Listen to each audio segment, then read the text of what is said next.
Delka, who just played bishop d4, as she tries to tame the flames of White's initiative. This is another very interesting matchup, you find. Alisa Galyamova, she's definitely one of the older participants, but very, very strong, and she is playing Alina Kashlinska, one of the pre-tournament favorites, I imagine. And what do you make of this? Yeah, this is another very interesting position that, to be honest, I have no idea which opening came from. It was a Slav. Yeah, okay. Seems like White played 95 using this D pawn exchange with H pawn at some moments. Yeah, I've never seen this before, though. No. I mean, Cambridge Springs, I've seen, Queen A5 is common here. I've seen Bishop E7, but H6, G5, Knight H5. Alina going Queen C2 and castling long. Just saying, why not? You weakened your king side. I'm going to punish you for that. And now Knight E5. I like that move a lot because now F4 is coming. This is the position. Black looks very tricky here. Yeah, I mean, Rook. I mean, what's one thing that's important to point out is there's no checkmate. So there's perhaps no need to check. You just go back to H5. And I imagine Rook H1, and after Rook H1 is played, then there will be mate threats. Yeah, and if F5, White always has G4. Correct. Absolutely correct. Yep. So I feel like in the long run, Black has a very hard time here. Yeah, also if you look at the clock, seems like White has a very good preparation. Extremely good. 1 hour, 23 minutes to Black's 45 minutes. Yeah, this is looking quite grim for Galyamova. All right, well, we'll keep an eye on Alina Kashlinska as she tries to convert what seems like a big advantage. And one more game I wanted to look at is the Carissa Yimp game against Nana Zagnidze. We have a King's Indian type of structure. I think White's just somewhat better here, right? Nice pawns on C4 and E4. It looks like, but the only thing is this H4 knight. It's supposed yeah, that knight is out of the game. Yeah, normally it's on D4, but now it's on H4. Right. And it's not so easy to get it back into civilization, I imagine. Because, I mean, how do you, yeah, I guess White can play something neutral like a Rook Fe1, but I think Carissa might be preparing B5, trying to mix things up here. But C5 here? Oh, yeah. So I completely forgot about that. Maybe you should start with, I want to get B5 in somehow, though. But yeah, it's B5 always met with C5. I agree. Yeah, I don't know what exactly she wants with A6. Yeah, I guess. It's a good plan for Black, apart from B5. Maybe G5 at some moments if White's doing something, but not here. Knight F5. Trying to play this structure, but no possibility to create the fortress, right? It's hard to set up. Yeah, White's got all these ideas, C5, Knight D5. Black's position is quite flimsy here. Maybe Carissa. Knight E5, B3, Queen D7. And then I'll go. I mean, F4 needs to be calculated, but then there's Knight G4. I kind of agree. Yeah. Yeah, maybe Queen C2. One gets the sense that Carissa needs to be very precise here. I've seen these positions spiral out of control for Black very, very quickly. But of course, if she manages to stay afloat, her time advantage, and I think she has to get the game into tactics because that's where Carissa's greatest strength lies, is calculation and very tactical positions. Oh, is she? That's good to know. Yeah, As far as I know, I mean, I've known Carissa for a couple of years now, and she's an incredibly gritty player. She will find, tactical tricks and very creative ideas in sharp positions. I think, this kind of positional drawn out struggle is what Zagnidze wants to aim for. Not to suggest that she's bad at tactics, obviously. Nobody is. Nobody who remains in the tournament is bad at calculation, but that explains Carissa's King's Indian choice. She plays very sharp openings. Okay. Yeah, for Nana, I think she's kind of universal. I mean, she could play some tactics, but she also did some good games in the positional play because we've also played a lot of games for a decade. Yeah. All right. I mean, you have what do you? Yeah. So you feel like she's more universal. You were saying. Well, to be honest, I don't think she's really good at these calculation tactics. Sometimes, okay, I say just sometimes she probably could miss some, miss some moves, but depends on her shape. If she's in a good shape, she definitely can see a lot of things. So I think her performance sometimes, it's like fluctuates a little bit. Yeah, that makes a lot of sense. And we also have Kramling against Kostenyuk. Another Rogozin. Okay. Another Rogozin. Pia, the oldest participant across the board here. And Alexandra she has the initiative. She's on the move. Okay, so you know what Black can do here is knight takes d5. Queen b4 knight f3. Queen b4 knight f3. H1 knight e1.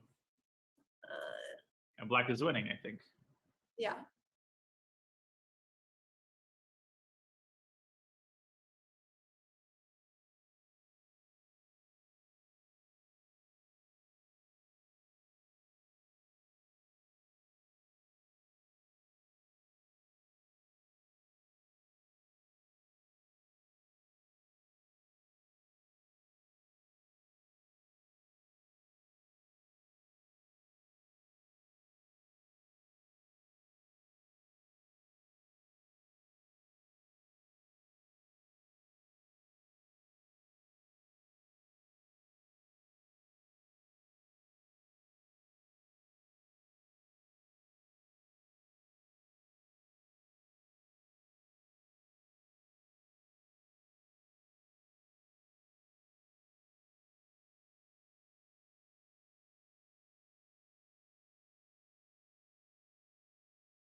Would love to get to that knight. Maybe c6. Is that an option? Oh, takes, and now you're going after the knight. That's very nice. And if I go queen g3, you will gladly go into an endgame because all of a sudden the total domination shines through. Maybe bishop e6 is better, but I mean, in either case, white, clearly Black is better. Wow. So Alexandra Kostenyuk, she is in charge here. Will she find the correct way to conduct the initiative is the key question. We will keep an eye on that. Yeah, I think she'll find because there are not so many options for Black, as she already did e5, bishop h3, right? You're right. She already is indicating that she's going down the right path, I think. It's quite clear. And another game that might end quickly is Muzyczuk against Ushenina, who seemed to have some very good preparation in a Petrov. Knight f3, knight takes c4, knight c3. Oh, knight f6. Generally, Black takes here. Yeah. But knight c6, knight e5, that's some very high level preparation. Temporarily sacking a pawn. But because of White's lack of development, Maria felt like she had to castle, which is probably true. And queen takes d5. Complete equality, I believe. Yeah. Seems like equaling everywhere. Takes. And if you take, then of course there's rook a8, rook f8. And black wins back the pawn with interest on c2. So, okay. Anna Shannon, a great preparation here. And in the end game, after queen d5, knight d5, if you try to go after the pawn, there's, of course, this move a6 counterattacking the knight from the other side. And black is in great shape here. If they correct me if I'm wrong. Yeah, I think black is more than fine. Well, cannot be too promising. Yeah, it's just equal. Just equal, and that would be a very successful result for Anna, who would be drawing with the black pieces against the higher rated Muzyczuk. And Maria's sister Anna, while she's playing Pauline Guichard, will look at that game then probably the next time around. Let's swing back to the open section and see how the top games are faring. Okay, Carlsen is still like in this position. Carlsen is 48 minutes, Yifan. That's, wow, very slow. Probably Daniel, as you say, that he felt a bit different when playing with his countrymen. Yeah, maybe some some confidence issues for Magnus. 12 moves in, 48 minutes. And it's not like he's done anything insane. He did play 95, I think. I think this move took him a long time to make. But it's weird. Why 95 here? Yeah, 20 minutes, by the way, he thought on this move. If just some move like rook d1 preparing for d4. Right. I mean, no reason that white needs to be hurry in case to exchange the material. Agreed. Takes, and Tari played knight d7. Well, right, maybe bishop b2. Rook b8, b6, or bishop f6. Well, yeah, rook b8 I think is very multifaceted because now, yeah, you want to play b5 or b6. I think this is equal. Let's say knight c3. You can play bishop f6 to limit the knight also. Or you could play b6. I mean, I think that black has no serious problems here with equality. And Aryan has managed his time very well. Okay. I guess Magnus will have to really squeeze some water from a stone here. We'll see. Bishop b2, Tari is thinking. Okay. Well, we will be looking at that game pretty carefully. Praggnanandhaa against Krasenkov. That's a matchup that I know interests a lot of people. Krasenkov, another Petrov. How many Petrovs have we had? Everybody's playing it all of a sudden.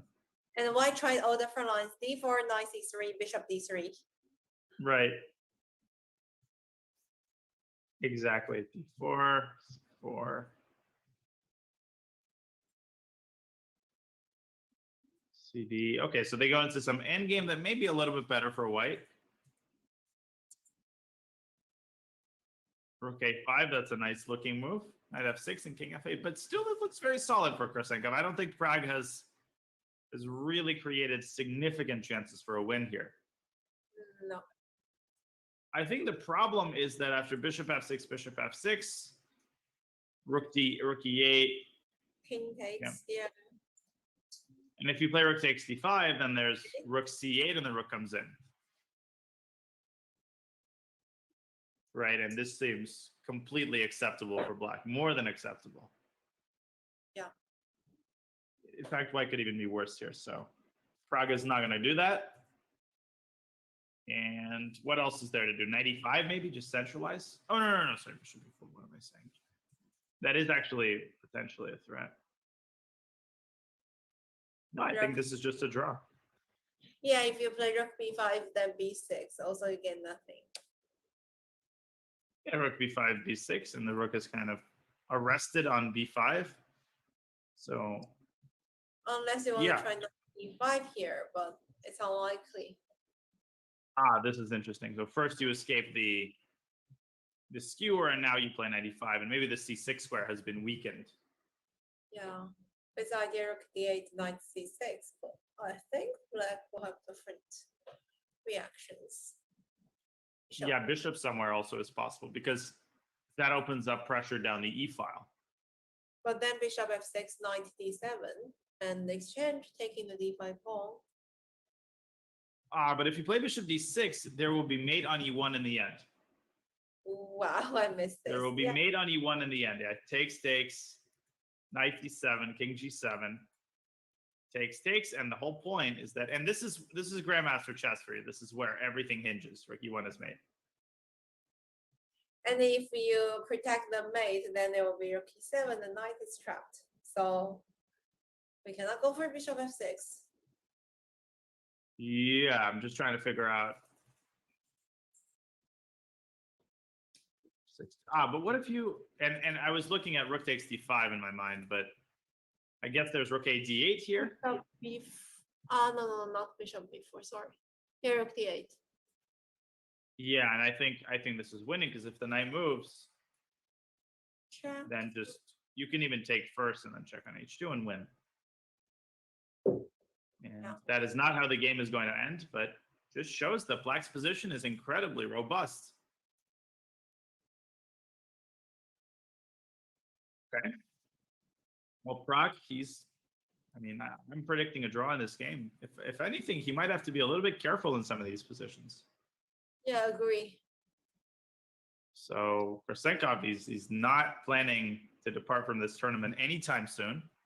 Parag is up against very stalwart opposition. All right, let's have a look at the Shanklin game. Sam is playing Alexander Oreshenko. They've got a pretty wild position on the board. Is there some open Spanish? Mm-hmm. That's exactly what it is. Okay. Open Spanish. Bishop e3. Interesting. c3, knight bd2. Some queen d5. Okay. This is a nice idea. Otherwise, yeah, this is an existing idea in these positions. Takes. Rook moves to c1. Interesting move. Sam fixes the pawns with b4, drives the pawn through to e6, and now repositions the rook to e1. Maybe I have no Black, idea what's going on here. Yeah, I think Black did something wrong.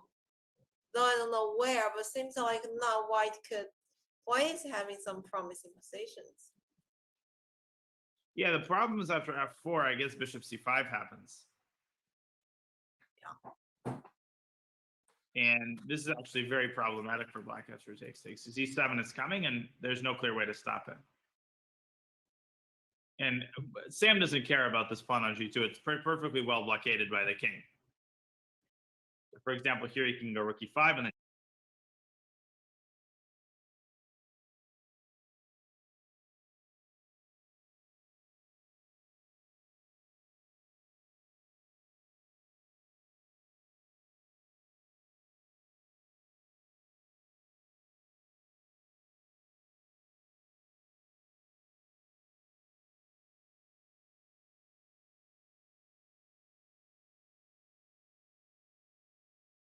I was thinking rook somewhere, then king f8, but it's hard to achieve that.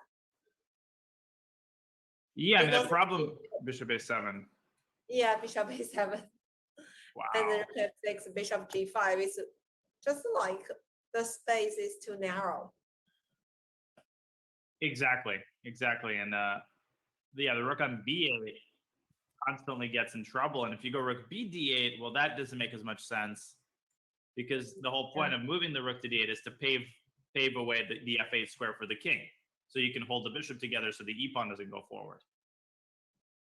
Yeah, this is an incredibly nasty position for Black, I think.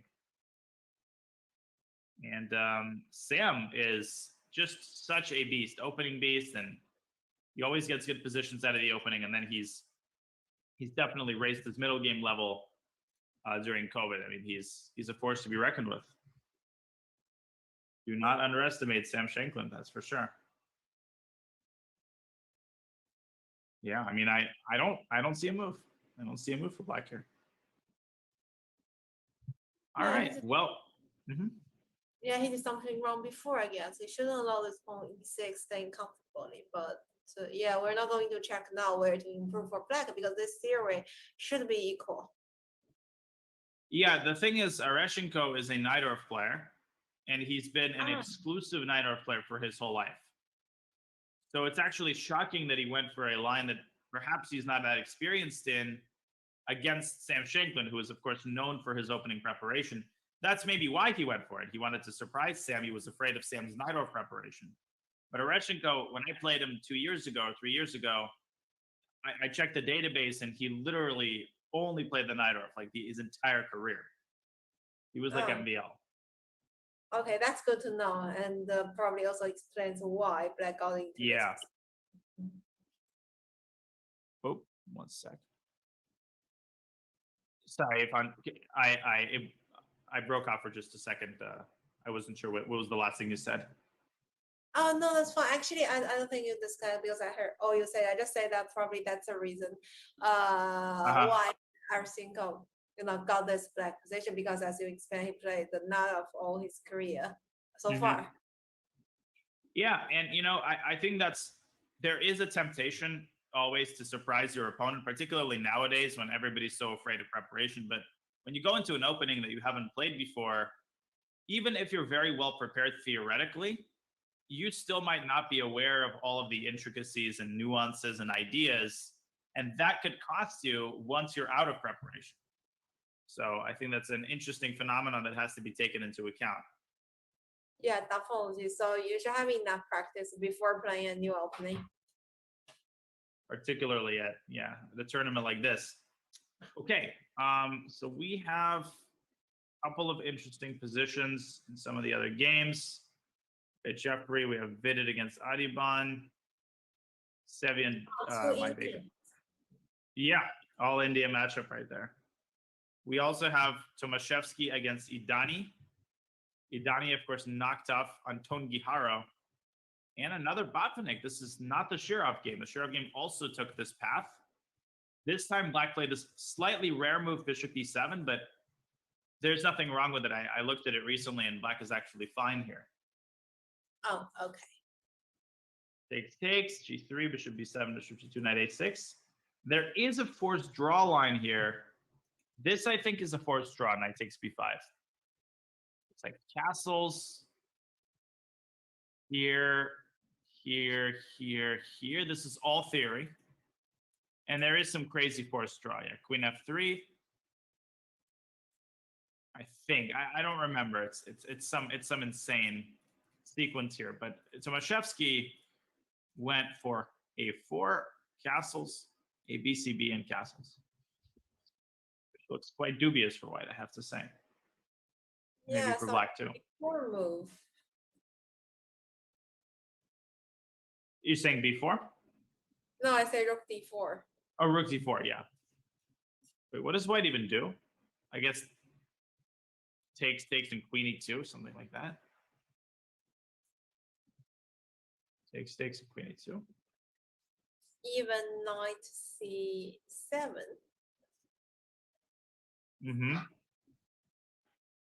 And let's not forget that white is a pawn down. By the way, Daniel, there's a game finish on board 7. I cannot see clearly. MVL versus MVL Parabian is a draw. And yeah, it's a draw. I mean, he barely got out of the opening, and he played this Bishop E2 accelerated. That's a bit of a confusing turn of events here, as Parabian just playing very, very well, didn't give him any chances, and repeating moves on move 20 is MVL and Parabian, who holds off the Frenchman with black. Okay, David Parabian, he is a force to be reckoned with. Yeah, it's a good result for him. Maybe the match will go to the tiebreak. Yeah, one just gets that sense. I mean, MVL shouldn't necessarily lose with black, of course, but if I were Parabian, I would be thinking about pushing tomorrow. I think MVL does not mind going into the tiebreaks, but I would, given how his game against Elshan, when I think MVL has shown that he is vulnerable this tournament. And yeah, I agree. He can be defeated. So this is a match to absolutely keep an eye on. Oparin against Karyakin. That's a match that we have not looked at yet. And Oparin has sacrificed 2 pawns. He has recovered neither of them yet, but he does have clear central competition. We've seen a couple of games this round that resemble this position, this kind of G3 Slav. But I don't know if white has enough for 2 pawns. Fun. What does white do? No, but he's just like 1 pawn down. Oh, it's not 2. Oh yeah. Yeah. Sorry, I miscounted. It's just 1 pawn. Sorry, I'm done. It's just 1 pawn. It looks like but A and C still. are extra ones, right? But we got D. Yeah. I thought it was C6 and A3, but you're right. I forgot that white has more pawns on the king side at the center. So I guess still, I still think that black is very comfortable here with that A pawn, which is not so easy to win back. Yeah, I fully agree. And also knight on C5, pawn E4, all these are not stable, and black just needs queen A5 or queen E7. I mean, it's not hard to equalize for black, and he could hope for more. And his B5 bishop also not bad, right? Yeah, the bishop on B5 is actually incredibly good. I think it's anchoring the pawn, and it's sort of in the middle of everything. It's cutting through white's position. And if white plays E5, then the knight sinks its teeth into this very nice outpost on D5. So this is always, very, very dangerous to allow for white. Ugh, I don't love a pawn's position here. So, yeah, I suppose he's going to have to be very careful not to lose this one with white. Yeah, maybe knight B5. Yeah, so now I can't really take here because you win the knight. I guess I should move knight B6 or queen somewhere. Yeah, but knight B6 seems like a little bit awkward. I don't know. Maybe just queen C7, simple move. Yeah, put pressure on the knight. And if white plays F4, you can start doubling on the A file also. And that A pawn could become an absolute beast very, very quick. I mean, it already is. So, all right. Well, looks like Sergey is pushing for an advantage here against Aparin. As we see Dubov on our camera, we are going to go on another short break. When we return, more action from round 3 of the Fide World Cup. We see some of the games heating up. A couple of results are already in. And hopefully we'll see our first decisive game within the next 30 minutes or so. Don't go anywhere. We'll be back in a few.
Welcome back to the World Cup.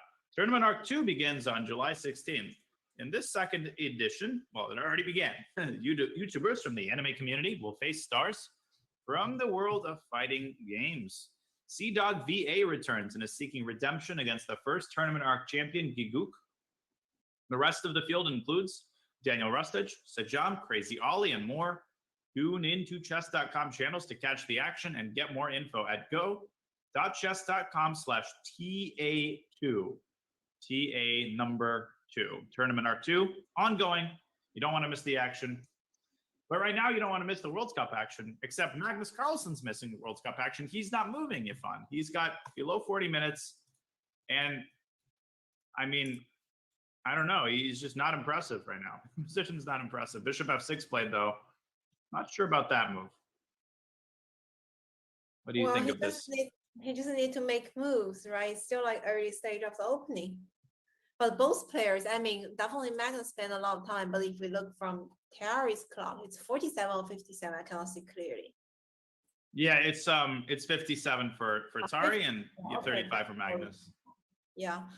Well, maybe he's thinking exchange the bishop or knight c3. But for his level, I mean, he don't need to spend this more time to make a decision. What did he play? Seems like he made a move. He has played. Let me refresh. Okay, stuff has happened. c3. Rook b1. Rook b1.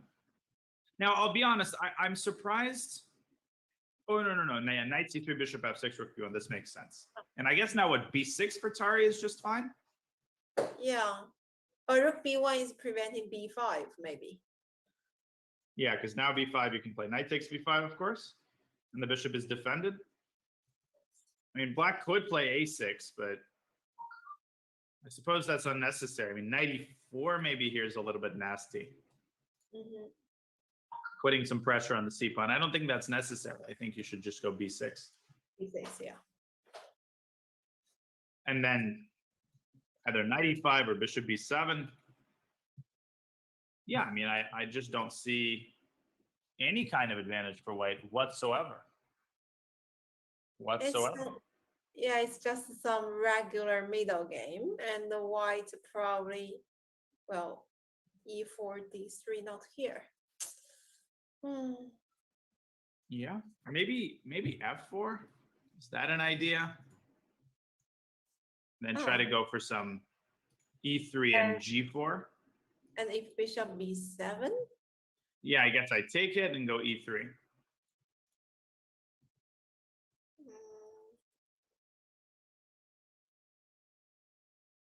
Yeah, something like this. Oh, this is a very good plan. Yeah, I agree. Yeah, and then I mean, I'm not saying that objectively there's anything, but you know, I want to go g4, g5, and you know, kick the bishop away from the long diagonal, create some pressure. Maybe this is as good of an option as any to unbalance the position slightly. So in any case, this is obviously not the most interesting position, but it is Magnus, so we're keeping an eye on that game. Anything could happen at any moment.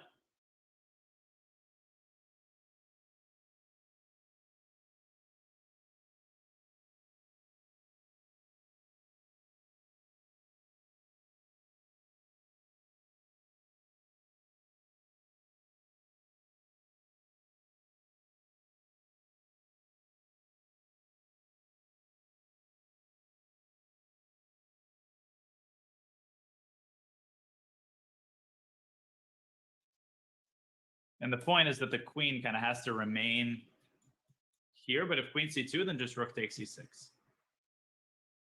And at this point already, black is like basically winning. So knight f bishop g5 is out of the question, I guess. What does white do? Is there any attempts for knight h6 check? What do you think Dubov is going to play here? Yeah, knight h6 seems like a good move. But if king h8, knight f7 off for draw. Okay. I mean, I don't see an alternative to be honest, because c3 is a threat, and you have no good place to move the queen. So honestly, I think it's time for Daniil to start thinking about equality. In fact, black could go king f8 potentially and play for a win here, but I don't know. I feel like something probably there is something here that king does look a little bit vulnerable on f8. This is a typical Dubov position, of course. Yeah, this is very complex. Yeah, I was just trying to find moves for white, but not successfully yet. Yeah. We need to deal with c3, right? But by the way, here, even if you play c3, I got queen e5. So that's not something we should worry too much. So you're saying you could go bishop g5 in this position? No, but then rook f7. Anyhow, bishop g5, c3, queen e5. Oh, beautiful. 7. Beautiful, and the queen is actually trapped on e5. Yeah. So, yeah, so I suppose. Yeah, I was thinking some move like g4 to leave the g3 square for the queen, but that's... Oh, nice. G4 ideas. Yeah, to evacuate the queen. I don't believe it would work, just f4. No, maybe not. f4, g5. And maybe g5. I like it. g4. I guess, so after c3, queen e5. Yeah, I feel like here probably there is something. Probably something exists for black here. Still rook f7, queen g3, f4. Boom, boom, boom. Intercepting the knight. Okay, queen has to come to h4. Or maybe to h3. It's better. But you could take on f4. Oh, well, that's very complicated. Yeah, it is. Bishop f4. I mean, now the rook is saying, so rook f4, bishop d5. Bishop h6 maybe. Maybe black is fine there. Wow. What a crazy position in Dubov's game. Now, it might end in a draw. This repetition is not entirely unlikely, I think. Of course, Daniil, he wants to play for a win. This is his white game against Malakhov, but maybe he accepts his fate and just decides that the most practical decision is to go for a draw. We'll see. We'll see. Okay, so we have Gelfand. Okay, Gelfand's board is not very interesting. I mean, against Yu Yanggi is not too interesting either. I'm just sort of looking around to see which boards we could analyze further. It looks like Velimir Ivic has a really nice position against Matthias Bluebaum. I don't know what you think of this, but this does look very, very good for white with that knight sinking its teeth on d5. Yeah, knight on d5, and they got an extra pawn on the queen side, and this knight on g5 just blocked here, doing nothing. The same for the light square bishop. Yeah, seems like white is much better. So is white, where does black even go? I mean, if you go, Bluebaum, first of all, is a French player. So the fact that he played the Caro-Kann, again, we saw something similar in the Ereshchenko game.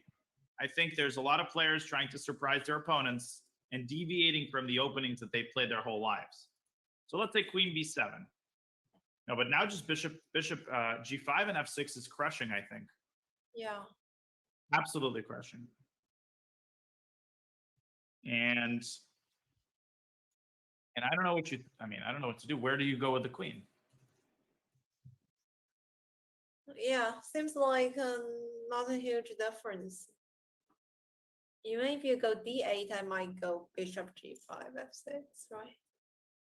Bishop g5, fg. Boom.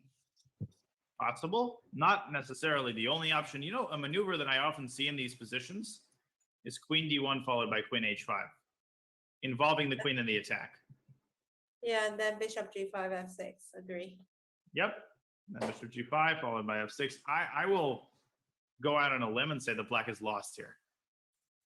I think black is close to being objectively lost. Maybe not practically lost, but objectively speaking, it looks incredibly bad for black.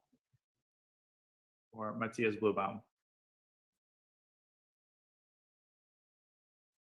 And okay, the eval bar obviously agrees, but I mean, I think just if you look at the practical weapons that white possesses here, I don't know what black does. Yeah, I mean, white could even try to play queenside with a4, a5, like slowly squeezing, and black has no plan. Simply no plan, right? Yeah, no active play. How did this happen? Well, this was all normal for a while, this rook e1, but this f4 idea is very dangerous.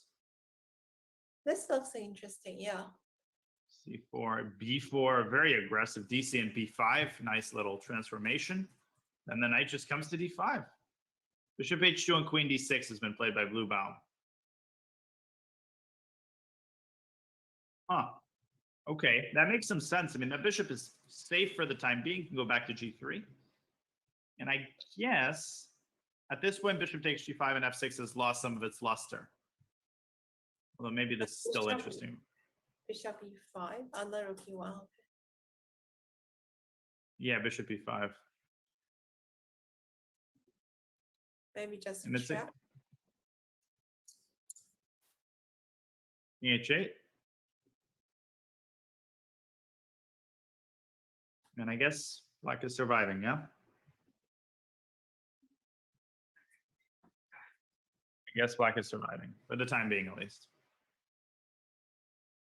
All right, well, we'll see. We'll see how Bluebaum manages to hold this position together. I wanted to take a look at the Grishuk game because that is a crazy position in the Grishuk versus Pichot game. So Grishuk played e3, bishop d3, and black tried f. He played c. e3, and then he did play h5, and c4 striking in the center.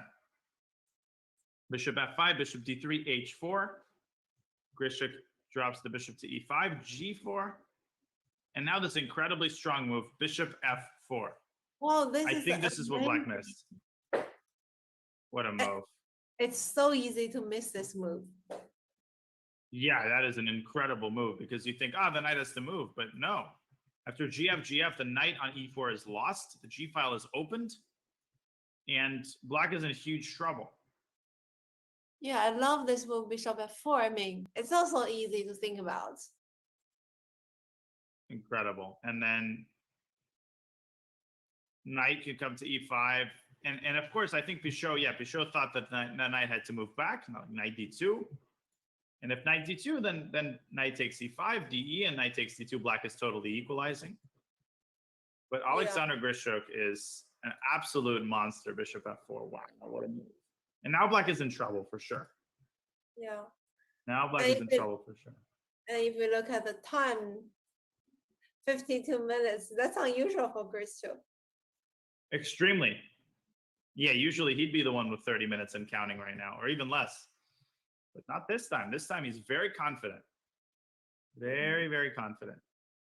Yeah, this also looks winning for white. Like the previous one, it's knight on d5. Right. Yeah, this is for sure very, very good for white. And Alain Pichot, he needs to be very careful here in order to find chances. Okay, so that is the Grishuk game. We'll keep an eye on Sasha as he continues to convert a huge advantage after bishop f4 has been found. Okay, so let's take a look at Praggnanandhaa, we already saw. Gelfand is pretty boring. Let's have a look at the Shirov position. It's been a while since we checked into it. It's been a while since we checked into it. Okay. Mm-hmm. They exchange queens, right? Yeah. And queen takes d4, queen e2, 95 castles, and queen d3, offering the exchange of queens. And we have this endgame on the board. What do you make of this? This looks absolutely crazy. I have a very hard time evaluating these kinds of positions. Yeah, really no idea. At first, I thought black should be very happy.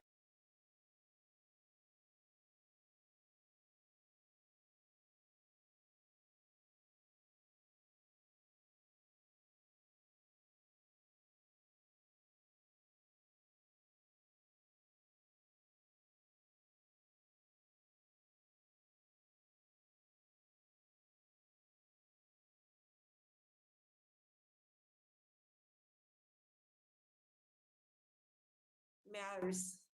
So for example, here white to play, right? Right. Okay. If you take on b4, I imagine the black will take with a c pawn, right? Because a5 is untouchable due to rook d1. Well, but here, is there any move like knight d2 or something like that? Just trying to, capture different materials. Very clever, opening up the attack on the e5 knight. Black's position might collapse here in a heartbeat. Absolutely could collapse in a heartbeat. So maybe he should try with a pawn. Just keep this pawn chain here. Keep this little pawn mass alive. It does give up the a file, but I agree this is much better than cb. Now you need sort of maybe a general improving move such as h4. I don't know. Seems natural. Yeah, h4 is the most natural move. Evolver did not like it. But what's the material count? The material count is equal, but it's not equal. It's equal, but it isn't. That makes sense. Okay, so stuff has happened. A takes b4. Vitsugov does capture. Alexei's clock also really worries me. He's down to 25 minutes. And such an end game to play with 25 minutes is very, very hard. Yeah. Very, very hard. Alexei now deciding which way he wants to take. Now your move, Yafan, after a takes b4 is still quite interesting, I think, knight d2. And then just basically go after this pawn. Yes. Yeah, so white is spoiled for choice. h4, knight d2. I think Vitsugov has a big advantage here. So, yeah, this is very, very, very, very concerning for Shirov. But we will take a look at this game as the endgame unfolds. Let's check back into Caruana's board. And Fabi seems to have stabilized the position. Jumabayev low on time, with not a lot to show for it, right? Is this just equal after rook c8? But I got this play this f5 idea that Daniel mentioned before. I guess maybe it happened like we discussed, right? What did we talk about? So we talked about, yeah, knight d4 takes, knight d5, and a4, which I don't love a4. I feel like white could have played maybe bishop d2, maybe squeezed more out of the situation. Yeah, just develop. And Fabi playing very naturally. I don't know what Jumabayev burned 20 minutes on a4 and now 16 minutes on e3.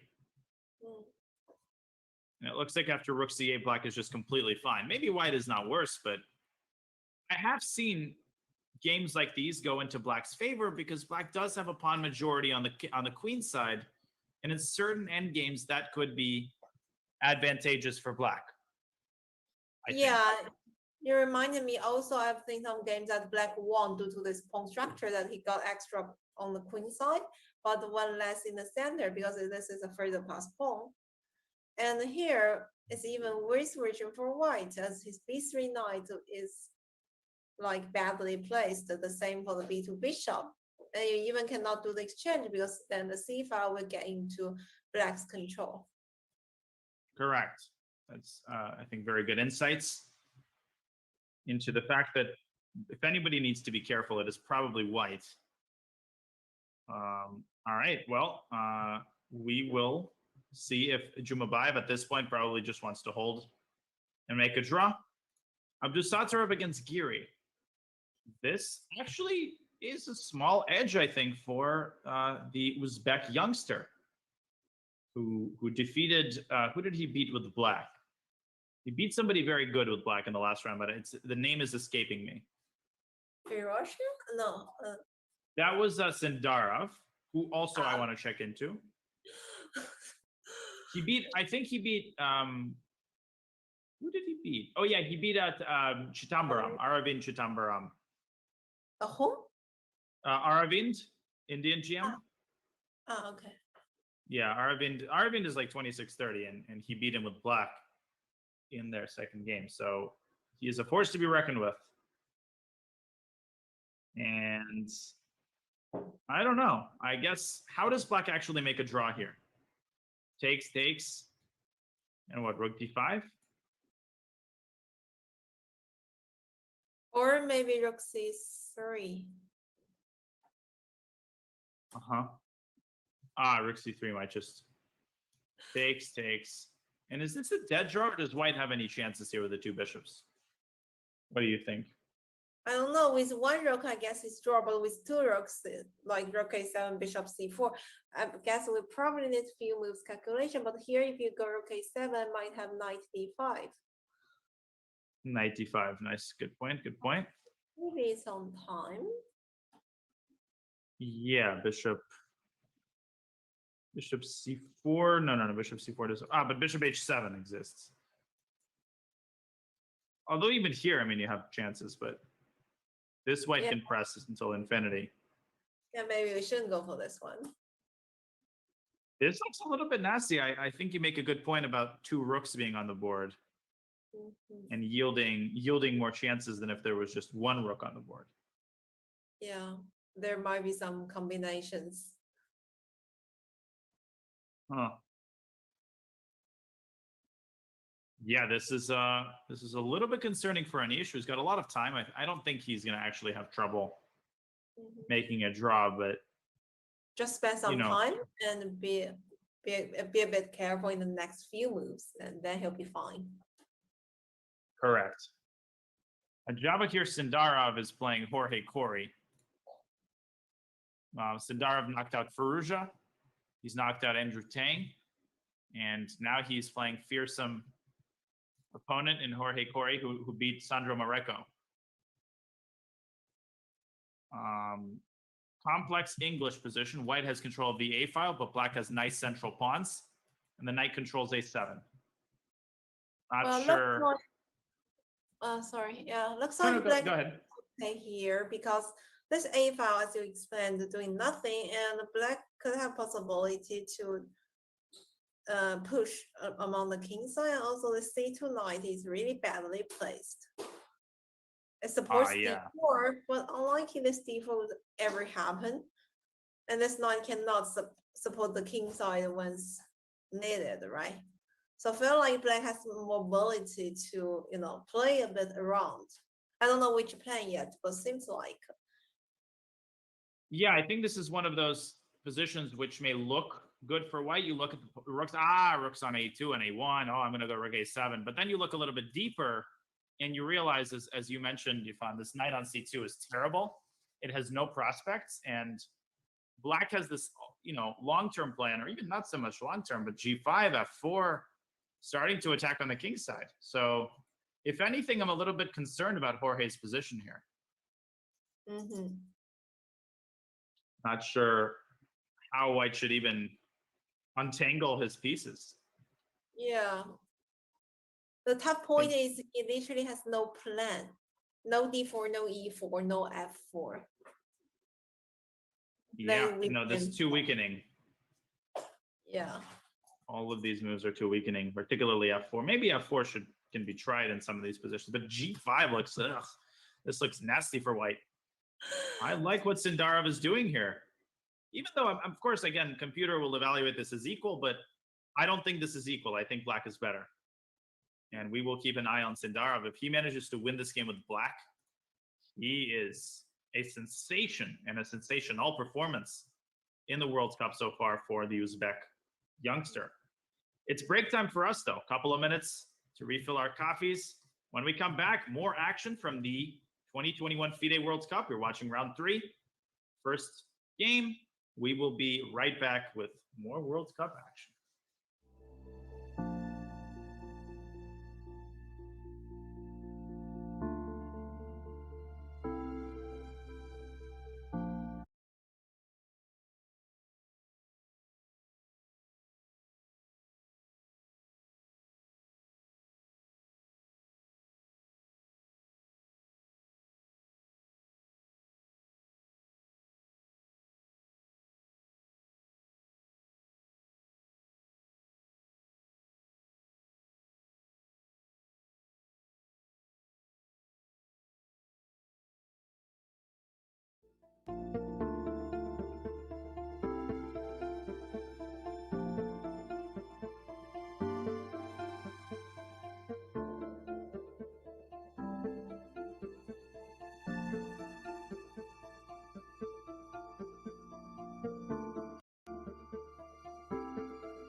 Welcome back to the World Cup, October 27th through 31st.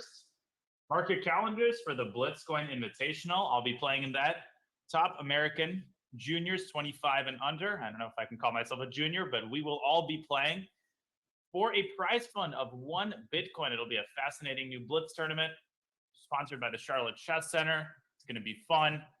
It's going to be right before the World Championship, so you will not want to miss it. Set your calendars. Let's go an invitational starting October 27th. All right, back to round 3 of the World Cup. And the real story so far is Magnus really not creating any chances so far out of the opening against Aryan Tari, Yifan. And it still seems to me that Black's position is quite good. Yeah, and the pawn structure actually similar to the game of Fabiano versus Renat, right? Black got the extra queenside pawns and white got center pawns, but here even worse version because your pawns still are still on the original places and your queen on c4 are badly placed. That's correct. And if you played something like d3, Black can go queen d7 and rook c8, coordinating all of his pieces. And there's a lot of tactics here. I mean, if the queen leaves c4, there's going to be some discoveries against that knight on c3 if Black's rook appears on c8. This just doesn't look like what Magnus wanted. Okay, a move has been played. Bishop to a3. All right, so I guess rook c7 will be played in return. Of course, you cannot take on d2 because of, or maybe you can. Can you? Bishop c5, I guess? Probably not worth it. Yeah, because knight e4 is coming, right? Right, if you play rook c8, knight e4, and queen a6. And probably this is just winning for white. So no need for Tari to get into these complications. I think rook c7 is perfectly good enough. Although, wait a second, there's knight b5. Ooh. That one I forgot about. Yeah, no, this actually, wait a second. This looks good for white. Or maybe you go rook d7. Okay.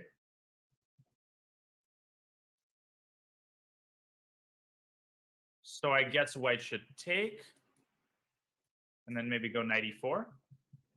Yeah, I was thinking rook d4, but maybe you can just go queen c2. And white has the superior pawn structure and definitely some pull here. Yeah, so I think rook d7 wasn't the best reaction. Maybe there's also bishop e7, but that seems a little bit passive. So rook c7, knight b5, are we sure that we can't make this work somehow? I guess not. No, this looks good for white.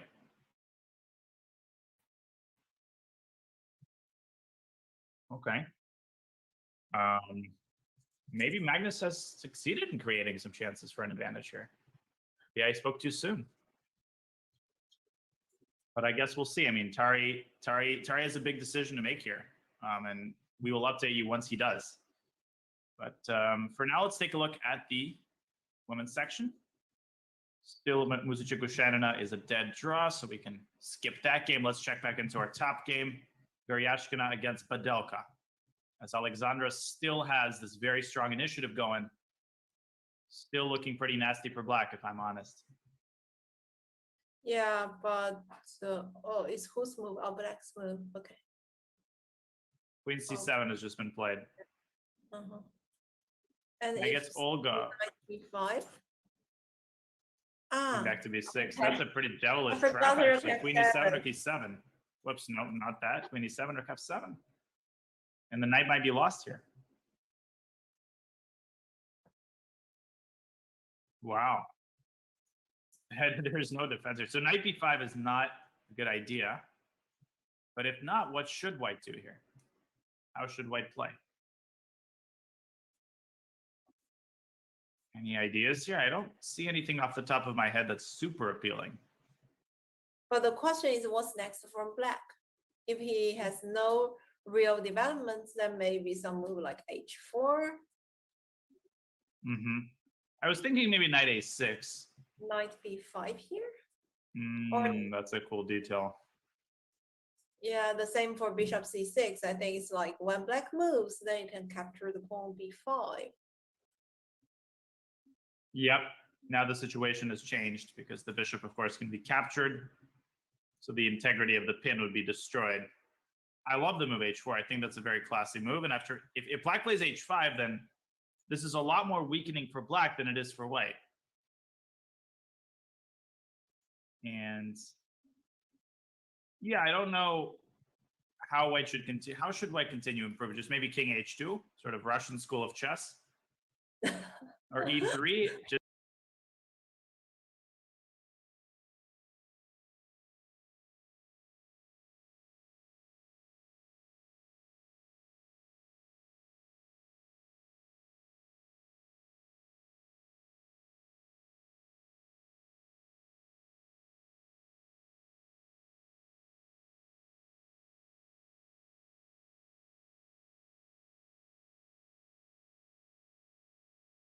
too much. Big queen d2, trying to get the queen around to h6. Then king g7 back. Queen f4, e5, I guess. Yeah, or knight a6. Mm-hmm. Defending the queen. No, not knight a. No, yeah, there's rook f7. I was thinking knight f5. Knight f5 takes, but then at the end, yeah, rook f7 defends.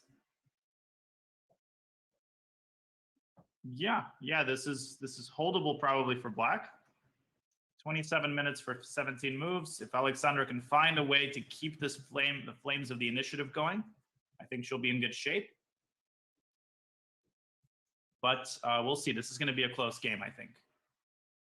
All right. So we also have this Kashlinskaya game where we have quite a few developments. Let me check to see what's happened here. Ooh.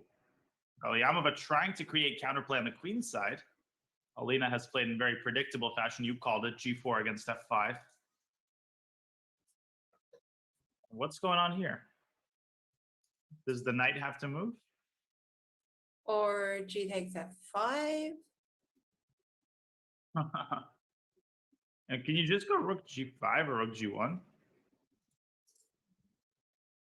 Just like this? Yeah. This looks maybe just winning for white. I don't know. Yeah, rook The thing is, like, great idea. Yeah, I was still like trying to focus on the H file with some FE6, but didn't see clearly how that works. So maybe rook g1 is a much better idea. Yeah. Yeah, I don't know. FE6 maybe also is strong with queen g6 to follow. Yeah. If bishop takes e6, but maybe black takes with a queen. I don't know. I mean, in any case, this will be very hard to defend. Or maybe bishop e8 has to be played. No. What am I saying? Just check and checkmate. Yeah, no. Yeah, everything is nasty here, I think. Alina Kashlinskaya, she might be on the path to winning this if she takes on f5. I feel like that's a pivotal move that should be played. Maybe the knight can also move, but if g takes f5 works, then you got to go for it. Yeah, because you don't want to give back tempos like rook c8, and they start to calculate different variations. Because followed by that, bishop a4 may come in. There's checks. I mean, gf5 seems like the most straightforward decision. Yeah, it is really asking to be played, I think. Yeah. Okay, so we have a pretty spicy position in Tanzongi against Sebaj. And Marie, ooh. Is this some Sicilian? It was a knight arf. Oh, okay. Yes, it was a knight arf, this g6 line, which is quite fashionable, I think. G4, h6, bishop h4, e5. Yeah, this is kind of typical. Knight b5 was interesting here. Okay, knight b3 takes. And g5. Of course, you can't recapture because of g5. And this is the position on the board. Bishop g4 by Shabaj. I like black's position here, actually. You like white or black? I like black here. I feel like yeah, she's got that bishop on e5 nicely centralized. The knight could leap into c4 at the right moment. I don't know. I feel like white's pieces are also quite scattered. Of course, it's very complicated. Like, I don't think any side is much better here, but I don't know what you think. Maybe I'm misreading the situation. No, I also feel like black should be happy to reach this position because the bishop strongly conquered on e5 square, right? And as you said, white pieces are fully disconnected somehow. This knight on 3 out of play, bishop on h6, well, not meaningful, bishop on f1, not developed yet, and your c3 knight is under black's attack. I mean, he could decide to exchange at any moment, and black might try long castle when he needs. In that case, all the kingside attack would be useless, right? Yeah. If you ever play h4, black could just wait for you to start attacking him. Just kidding, castle long. And if I remember correctly, I think Tan she's a d4 player. I mean, at least in the past years, but I don't know for the recent years. But maybe she's also not that experienced in this kind of Nalov structure. But on contrary, Marie, she plays Nalov almost all her career, right? So she definitely got experience how to handle this type of positions. And I think that's back to the question we have discussed before. Like you prepared very hard, but if you're lacking of experience for those type of setups, it will be hard to deal over the board. Yeah, that's exactly right. Particularly if your opponent smells a rat and then sort of deviates, and then you're basically on your own with your understanding of the position. And you might be a GM, but that doesn't mean you magically know the positions. Bishop e2 played. Yeah, this is bishop c3 is a possibility here. I mean, maybe giving up such a bishop is not worth it, but this has to be calculated. No, but this is too much. I mean, there's no threat of check on e1 there, so. Yeah, maybe I don't know. you just do some long castle or knight c4 after exchanging everything. After bishop c3 and bishop e2. Yeah, long castle seems very reasonable. Yeah, I mean, if we look at white pawns, the 5 isolated ones. Yeah, the pawn structure leaves a lot to be desired, let's just say. Leaves quite a lot to be desired. This might be a time scramble too. Both sides below 30 minutes for over 20 moves. So this would be an interesting game to keep track of as it comes closer to the time control. And we will do just that. Explosion happening in Guichard against Muzyczuk. Anna. So Maria Muzyczuk is probably going to draw Shanina any second now. But Pauline Guichard, who lost, if you remember her very first game, she got upset, then she came back. She won the tiebreak, she won round 2, and here she is playing d5 against Anna Muzyczuk. I think this is quite dangerous for black. At least looks like it. Now, this is a very thematic textbook pawn sacrifice, opening up the position. If takes, and g7. Oh, but perhaps here there's knight f4. So maybe this is actually how black should play. But then what's the idea of sacrificing the pawn? Okay, so this is a threat. Can white defend against it aggressively? Like queen g4 or something? Yeah, queen g4. Probably the only move, maybe. And then I want to capture on g7 of the queen. Anna is also down to 16 minutes, and only 19 moves have been played. And look at the nature of the position suggests that this is going to be very hard to play in time pressure. If bishop takes d5, what do you think is Pauline's idea? I was just calculating because there are different checks, but none of them seems clear. For example, if bishop b5 here, and then black will simply go king f8, right? Yep. And then where exactly is white's compensation comes? Of course, the king is not ideal on f8, and the rook on h8 is out of the game. But maybe exchange the rook on the c file, play rook c1. Yeah, and then exchange on f6 and just try to play this position. Queen b8. Or maybe queen d8 is more natural, I guess. No, because queen b8, we might got bishop e5. Ooh, bishop e5 is nice. Takes rook c8. wins the exchange. Yes, that is a very good point. So perhaps black should go queen d8. Yeah. Anna has made a move, by the way. She has taken with the bishop, so I think this is the most testing option, because taking with the pawn, of course, was completely out of the question because the e file is open and this is totally crushing. So she was choosing between knight takes and bishop takes. And I think because knight takes d5, queen g4.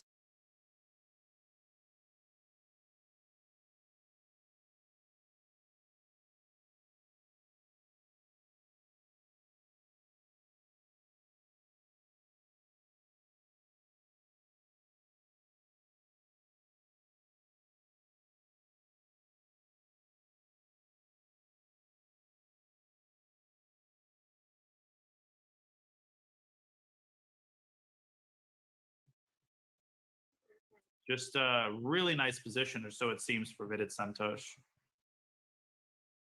Yeah. With some techniques, I think it could convert to a win.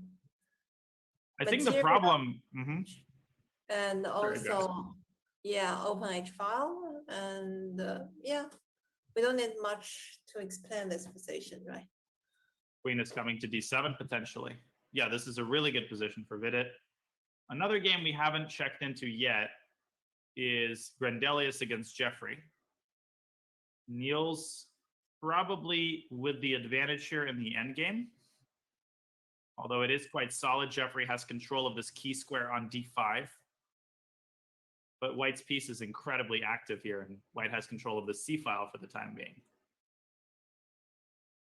a5 is quite natural, and then knight a4 might get trapped after rook c2. So probably Jeffrey will return to d5, which is where he came from. Yeah. And the rook c1 might face which move? At first I was thinking of f6, but then this probably making the e6 pawn, allow rook c6, knight c5 in the future. So maybe black should just hold here with the rook b7, because all the c6, c7, c8 square were well defended. By the knights, that's a good point. Yeah. And basically ask Niels how he wants to make progress here. Of course, that's always hard to do. I think practically speaking, it's always hard to kind of sit tight and do nothing.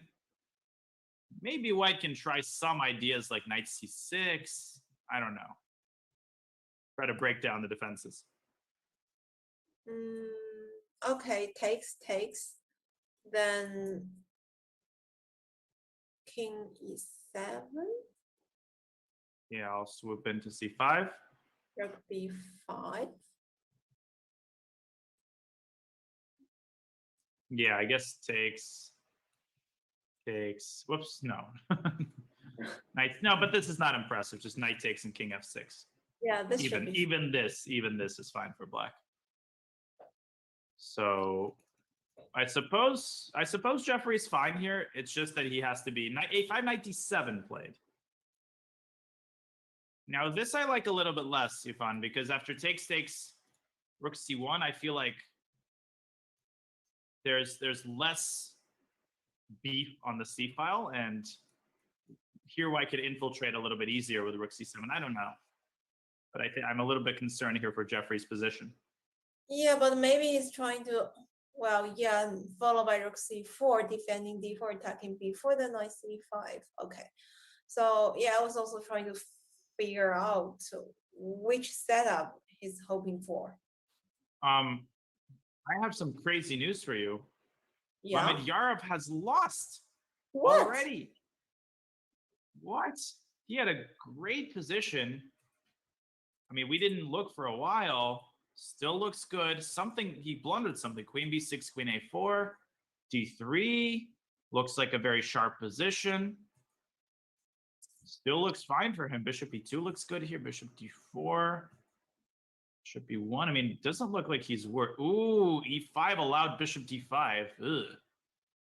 I think this might have been a pretty big mistake. Yeah. And he just blundered 2 pawns. Oh my Pike god. took them, came back to f3, played rook c1, and Shark resigned here. That may seem a little bit, I don't know, that he is down 2 pawns and the rook is coming into c7. I guess this is just losing. Mamedyarov, yeah, e5. That's a shocking news because we feel like Black got a very good start and at least shouldn't lose in this way. Well, this is a terrible move. I think this was a big, big mistake. I think he just completely blundered bishop d5. Unlikely. I mean, maybe he was thinking like somewhere, or maybe he's thinking like king g7, bishop f7, rook c1, and then rook f8, trying to capture the f2. But the problem here is bishop takes e8. I think, you're right. I think this is the point. Maybe. I think he missed the queen f7. I don't know. Yep, rook takes c1, and this is simply checkmate. King h6, check. Wait, where is the mate? Check. Well, ooh, this is pretty nice. And h5. Bishop h5. Beautiful. Queen f5, queen g5 is mate. Yep, I agree with you. I think this was the blunder, because if this works out for Black, if bishop f7 is not possible, then Black is fine. Yeah. But that's the danger of relying on, these very tenuous tactical mechanisms. He has to play rook f8 and dial it back, but now the bishop comes in and takes the second pawn. Incredible. Pike Martirosyan wins with the white pieces. Of course, as Veselin would always say, it's far from over. Mamedyarov will have the white pieces, and he's definitely a favorite there. We also have crazy developments in Tabatabai against Yu Yanggi. This looking incredibly scary for Black. Yeah, but why sacrifice the knight on f5 or what? So I'm just. It was a pretty standard position. d4. Yeah, looks like Tabatabai got a nice position out of an Italian. Knight f5, queen g3 attack, rook e3 lifting, sacking the knight. There it is. And this is the position on the board. This looks very tricky for Black, to be honest. Yeah, so how should White conduct the attack, I guess, is the question. f6 is the obvious move, I suppose. If queen takes... Okay, naive question, can queen take the knight? Well, queen h6, rook e5 would win the queen, but for a lot of pieces. But maybe that's not so clear. I don't know. Queen g7, king e8. Sorry. Queen h6, king e8. Rook e5. No, but probably White is winning here. There's too many pawns. The king is still too weak. Probably White wins here. Yeah. We shouldn't take on b2. So after f6. What to do? King e8. Yeah, de. King d7. Wow, running to c8. And if queen f5, you want to go queen e6. That's a nice detail. Huh. And I guess if e6 and queen g7 and f7, you have knight d7 at the end. Huh. Now this might be okay for Black. I agree.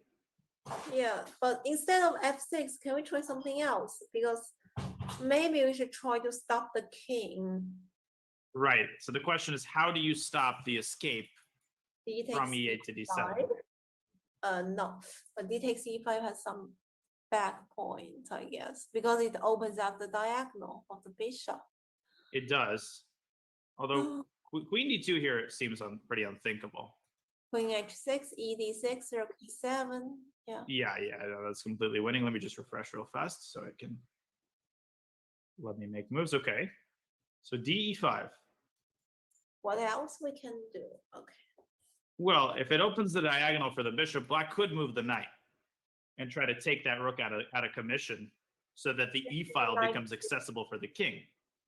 Maybe knight c4.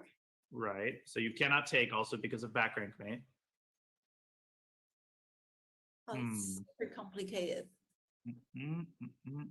Yeah. E6 maybe. Just Yeah. continue throwing. Oh, but this probably doesn't work. E3, yeah. Not enough firepower here. Mhm.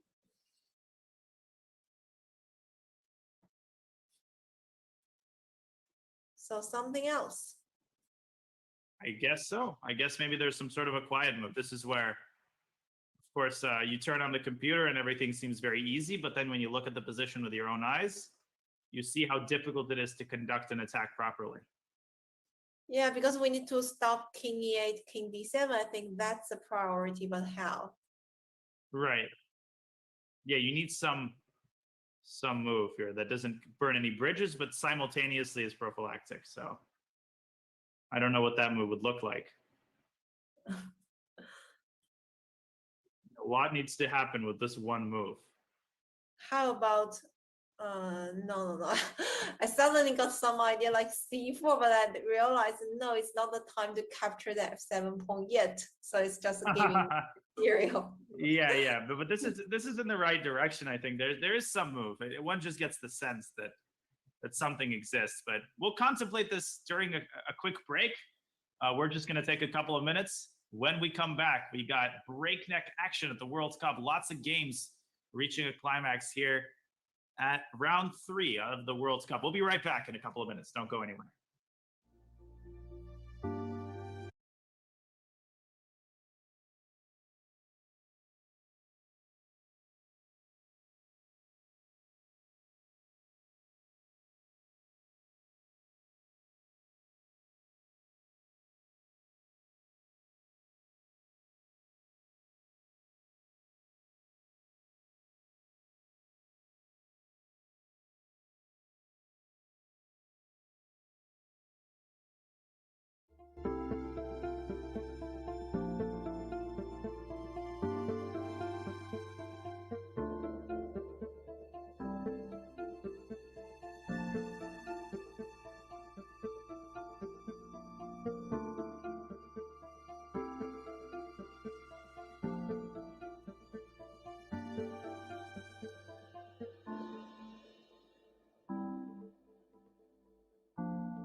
Welcome back to the World Cup. We've got new merch available, and with promo code World Cup, you can get 10% off all merch. This ends August 7th, so make sure to go to go.chess.com/merch, enter promo code World Cup, and receive 10% off all swag.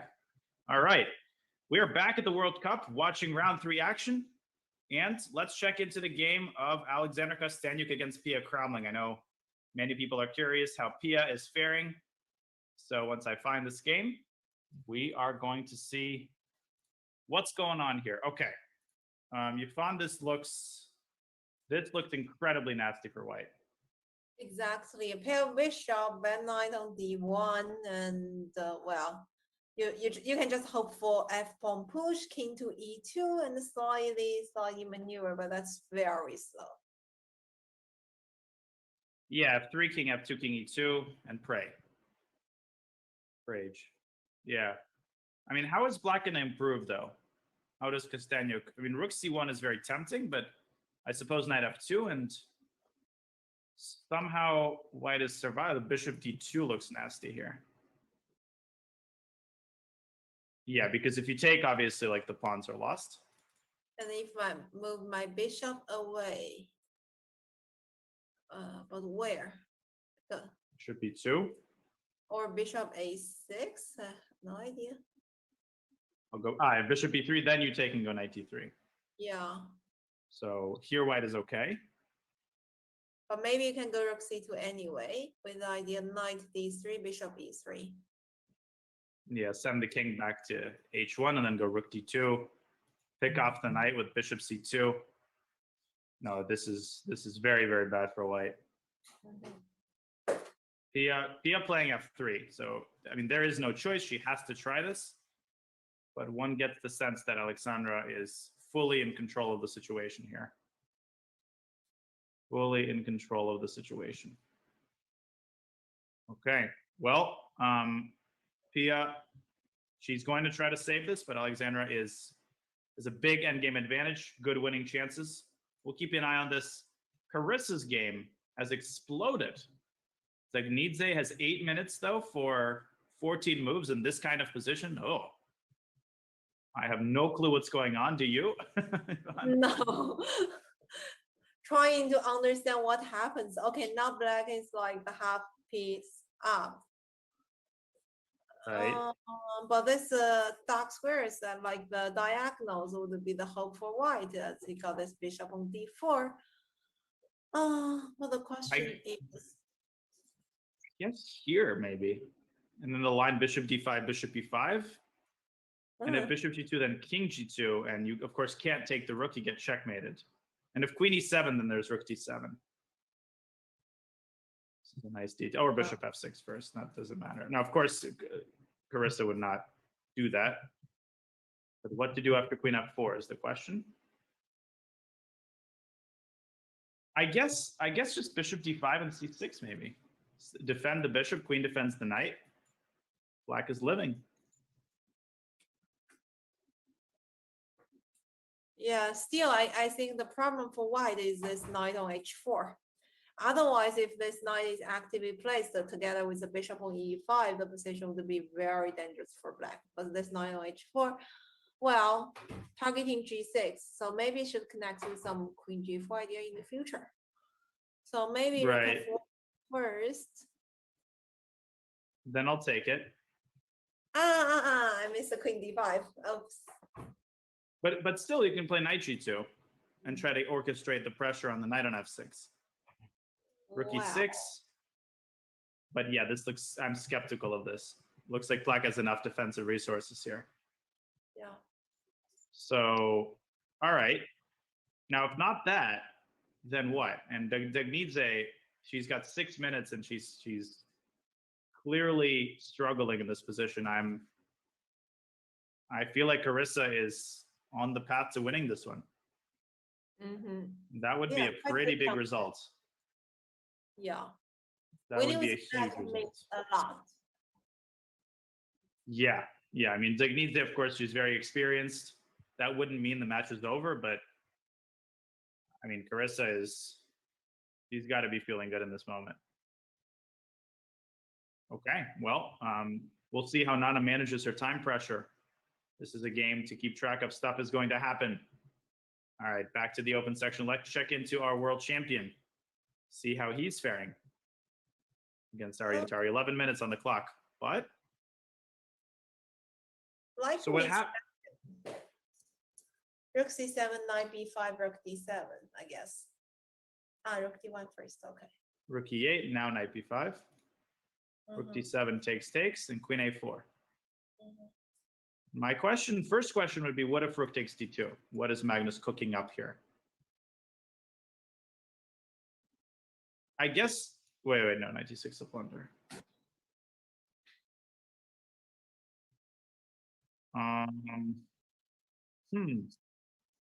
No, but if he takes, then the queen takes, and e2 is saying, if anybody is better, it's probably black here.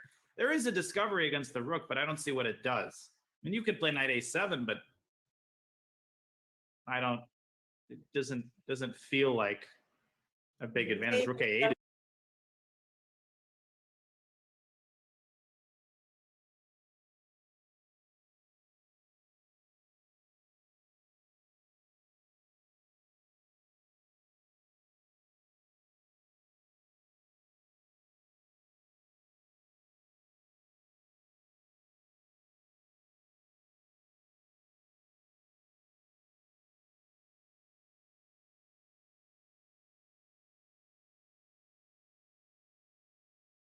And rook f8 or rook e7. Rook e7, there's knight f5. So rook f8, I think, is forced. Okay. Rook is protected, okay. And perhaps Magnus would snag this pawn on f7, but then Aryan can go queen e8 and force the queen trade, which would lead to an endgame where I like this pass pawn on c5. So, and also this knight d6, rook d8. I mean, you cannot retreat to c4. Right. Good point. Yeah. This looks very much playable for black. And queen a4. And Magnus, and this is the position where Aryan is contemplating for sure whether to take on d2. Yeah, he will do some calculation. Right. All right. Well, we'll watch Aryan. He's got 20 minutes. He can't fall asleep in this position, but yeah, I think Magnus it's hard to tell by his body language whether he's a little bit nervous or not. I think he knows he has the situation under control. I don't think white is worse here, but this game is quite likely to end in a draw. Harry played queen a8, seems like. Maybe we should refresh. Yes, he did. Yeah, queen a8, right. So he didn't take on d2. Something there he didn't like. I guess it's a line of knight d6 because after rook d1, rook f8. So let's say looks a bit shaky. Agreed. Particularly if you're playing Magnus, everything is accentuated. When you normally be scared, now you're terrified. Okay, so now maybe white got some knight a3, knight c4 idea in the future. Yep, that is a great square for the knight because it's holding down the two rooks, defending d2. And yeah, then if white slowly plays d3, in fact, knight a3 here, I agree with you. Yeah. Knight a3, knight c4, and d3. He played d3 first. d3 first. Yep. I don't like queen a8 at all. I think that yielded an advantage to white. Yeah, especially against Magnus, right? Right. I think Magnus is very happy to see this. Yeah. Because now Magnus knows who's in charge in this situation. Knight is coming to c4. Rooks are going to get doubled. And I just feel like when you miss this concrete opportunity to equalize, Magnus won't give you like a second chance. He'll just start pressing you. And he gets up from the board. Yeah, he seems very confident now. Still, of course, the position.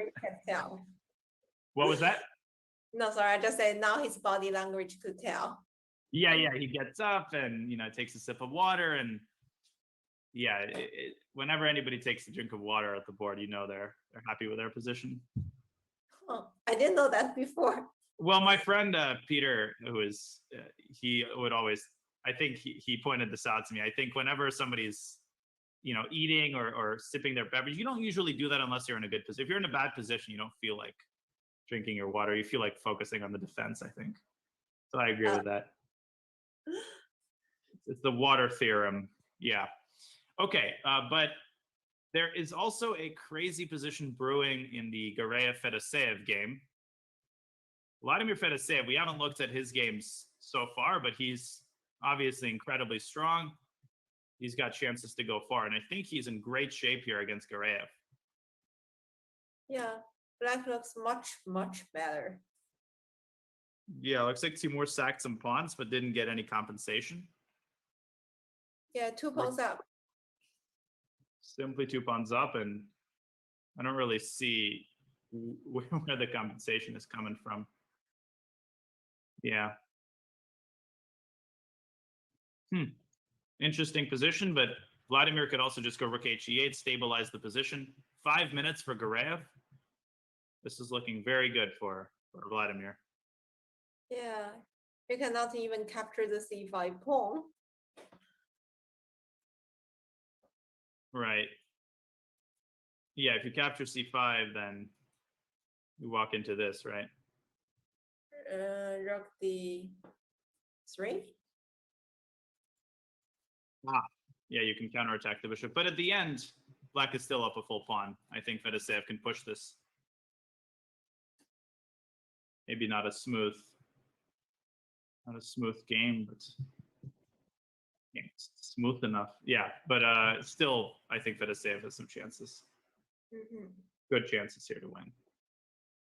Okay. Crazy stuff going on in Grishuk's game. I think he's just winning, though. I don't think it's that crazy. I think he's just winning. Look at that king. How does king moves to f3? Okay, some queen a5 check, knight c3 check. Okay. So this bishop f4 we saw, that was a brilliant move. Okay, now the knight is in huge trouble because CD is going to come at some point, or f3. Alon trying to fiddle with the situation. King goes up to e2, supporting f3. And now king goes to f3. Yeah. Why not? It's just winning. It's just winning, yeah. Okay, Grishuk has to be careful, but the king is not unsafe. It can always go to one of these 2 squares, and Alon's pieces are all over the board. It's the knight on c3 is semi-trapped. This is looking very grim for the Argentinian.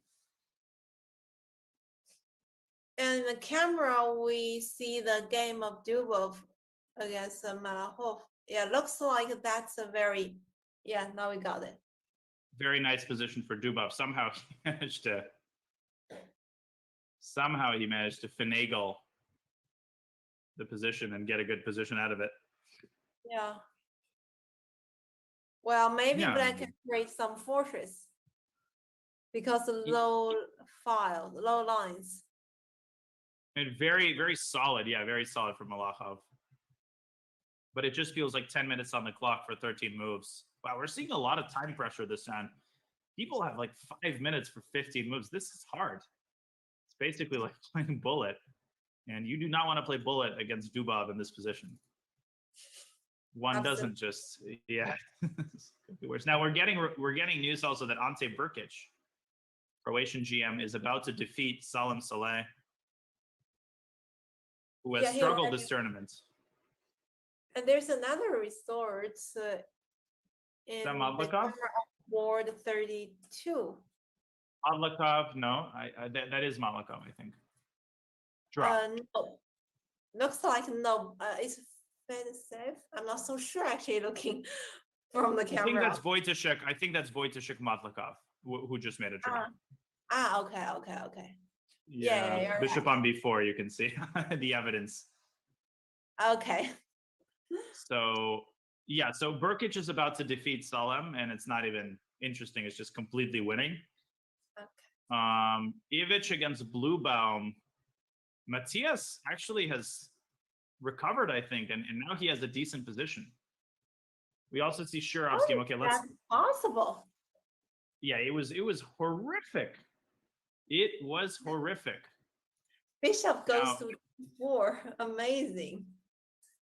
Rook d1, bishop e5, took it, f6, page 7, fg. Knight f6. Okay, maybe that was a little impulsive. Rook e5, bishop e4. I think he's getting his bishop to d5. Still looks like an attack for white, but not quite as impressive as it was. I think. But still, I mean, still very dangerous. Look at black's king. Look at all these threats. This is looking still quite good for Ivic, but he is in time pressure. Okay, but let's get to Shurov's game because I know that's what the crowd is interested in. Vitugov, oh, wow, look at this position. Typical Shurov position. I have no idea what happens here. I feel like it looks good for black because of his passers, but the passers are restrained.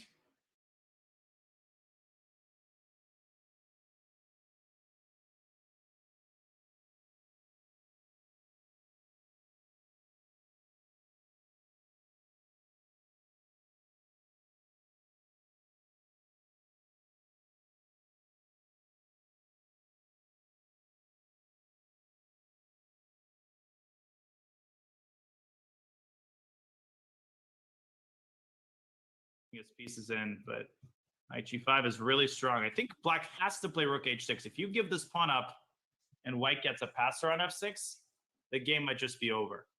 But rook h6, maybe knight f7 and knight e5, force rook d2, then we capture the d pawn back to play this. Yeah, he's played it. Yeah, knight e5 is a great point. Rook d2 is forced, takes. And just a rook d1 or knight c4. Yeah, and then you start pushing your passers. Okay, not over. Black has his pass pawns. Even if you lose d2, you still have d4, but it just feels like white should be close to winning technically. Yeah. We'll see if Vitugov goes for this line. He goes knight g5, rook h6. Yeah, this has happened. Nikita is thinking, but he's probably going to capture that pawn at this point. You have to. Let's check back into Sam Shanklin's game really fast. See how Sam is doing in his conversion against Oreshenko. Sam he's still better. I feel like a bit released for black. At least no Yeah, bishop. definitely. Maybe play bishop e8 at some moments. Bishop bishop e8. Oh yeah, for bishop e8. You're absolutely correct. AB, takes. King f3, rook h5. Has Magnus's game finished? No, Magnus is still playing. But yeah, this is decent for black. Now h3 is getting hunted down. Somehow, I agree. I think Oreshenko has stabilized the situation. Maybe still worse, but not nearly as bad as it was. No. So we'll be watching Sam Shanklin's efforts, but we know it is quite late, Yifan, and I think it's time for us to go on another break, and we will be joined after the break by Ben. But it's been once again an honor and a pleasure to commentate with you, Yifan, and you bring tremendous insight to the games. So I really appreciate it. We'll go on a break, and we'll continue the games afterward. But thanks again to you, Yifan. It's been a pleasure having you again for another day. Great. Thank you, Daniel. I'll be happy to stay till the end. But yeah, you're right. It's actually late here in China. I always feel like most of the games are actually turning to the very important moments that would be very decisive. But yeah, I'll check the results later on. And thank you for hosting this. This is great. And yeah, we'll see you tomorrow. Enjoy and bye. Absolutely. See you tomorrow. Have a great night, Yifan. And we'll go on a quick break. We'll be back with Ben.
All right, welcome back to the Fide World Cup, and I'm pleased to be joined by former world champion.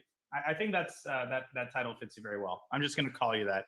Ben Very Feingold Yeah. is with us again today. Ben, how are you? I'm well. How are you doing, Danya? A little bit tired. Yeah. It's not like I've woken up at 6:30 the last week, which I haven't done since high school. But hey, I would do it for the World Cup and for the opportunity to commentate with you, of course. I think we're supposed to go over the format again. And the FIDE World Cup is a knockout tournament. In case anybody doesn't know that, they have a bit of a problem. So today is a bit of a lull after yesterday, but I don't know about you, but I'm welcoming that. Either way is fine with me. Well, after we do today, I'll see which one I prefer. But probably, like you said, this will be less insane moving of pieces and confusing us. So Chaparinov did win yesterday. Yeah, I saw some videos on Twitter of the end of that ladies' game where Black lost, but she was up a rook or something. And the last like 9 moves for each side was just chaos. Badelka Matnadze, I think is that. Yeah, that was just like, it was total chaos at the end. Like White couldn't make a move and keep pieces straight. They were like falling down. Then Black was doing that, and it was weird. But the funniest part of the video was when her time ran out on it, they like, oh, okay, yeah, good game. Mm-hmm. Not, I mean, you know, I could see some other people that I know that. Oh, come on. Wouldn't be so nice. There was no knocking of kings over. Yeah, but I mean, a lot of people, not just, you know, I mean. I know. Yeah, no, I would have been. That was pretty tense. Yeah. Yeah, if I lost like that, yeah, my hotel room would just right. Yeah, you'd be remodeling the hotel room. I mean, I'm sure that when you're playing, you should always have a spare mouse, computer, and equipment just in case. So. Oh, Best Buy. Yeah. I basically depleted their inventory. So, in any case, we won't talk about that. That is unprofessional of me as a commentator. That's right. No talking about fighting your computer in Fight Club. Right. You know. Yeah, the first rule and the second rule. Don't talk about it. Now, I'm starting late today. Have there been any decisive games or just draws? Yes. So Mamedyarov lost. He blundered very badly in a good position against Martirosyan. Mm-hmm. And he lost quickly, too. He lost in like 25 moves. I mean, it was just a blunder. It was one of those things like he miscalculated a tactic and he lost 2 pawns. Yeah.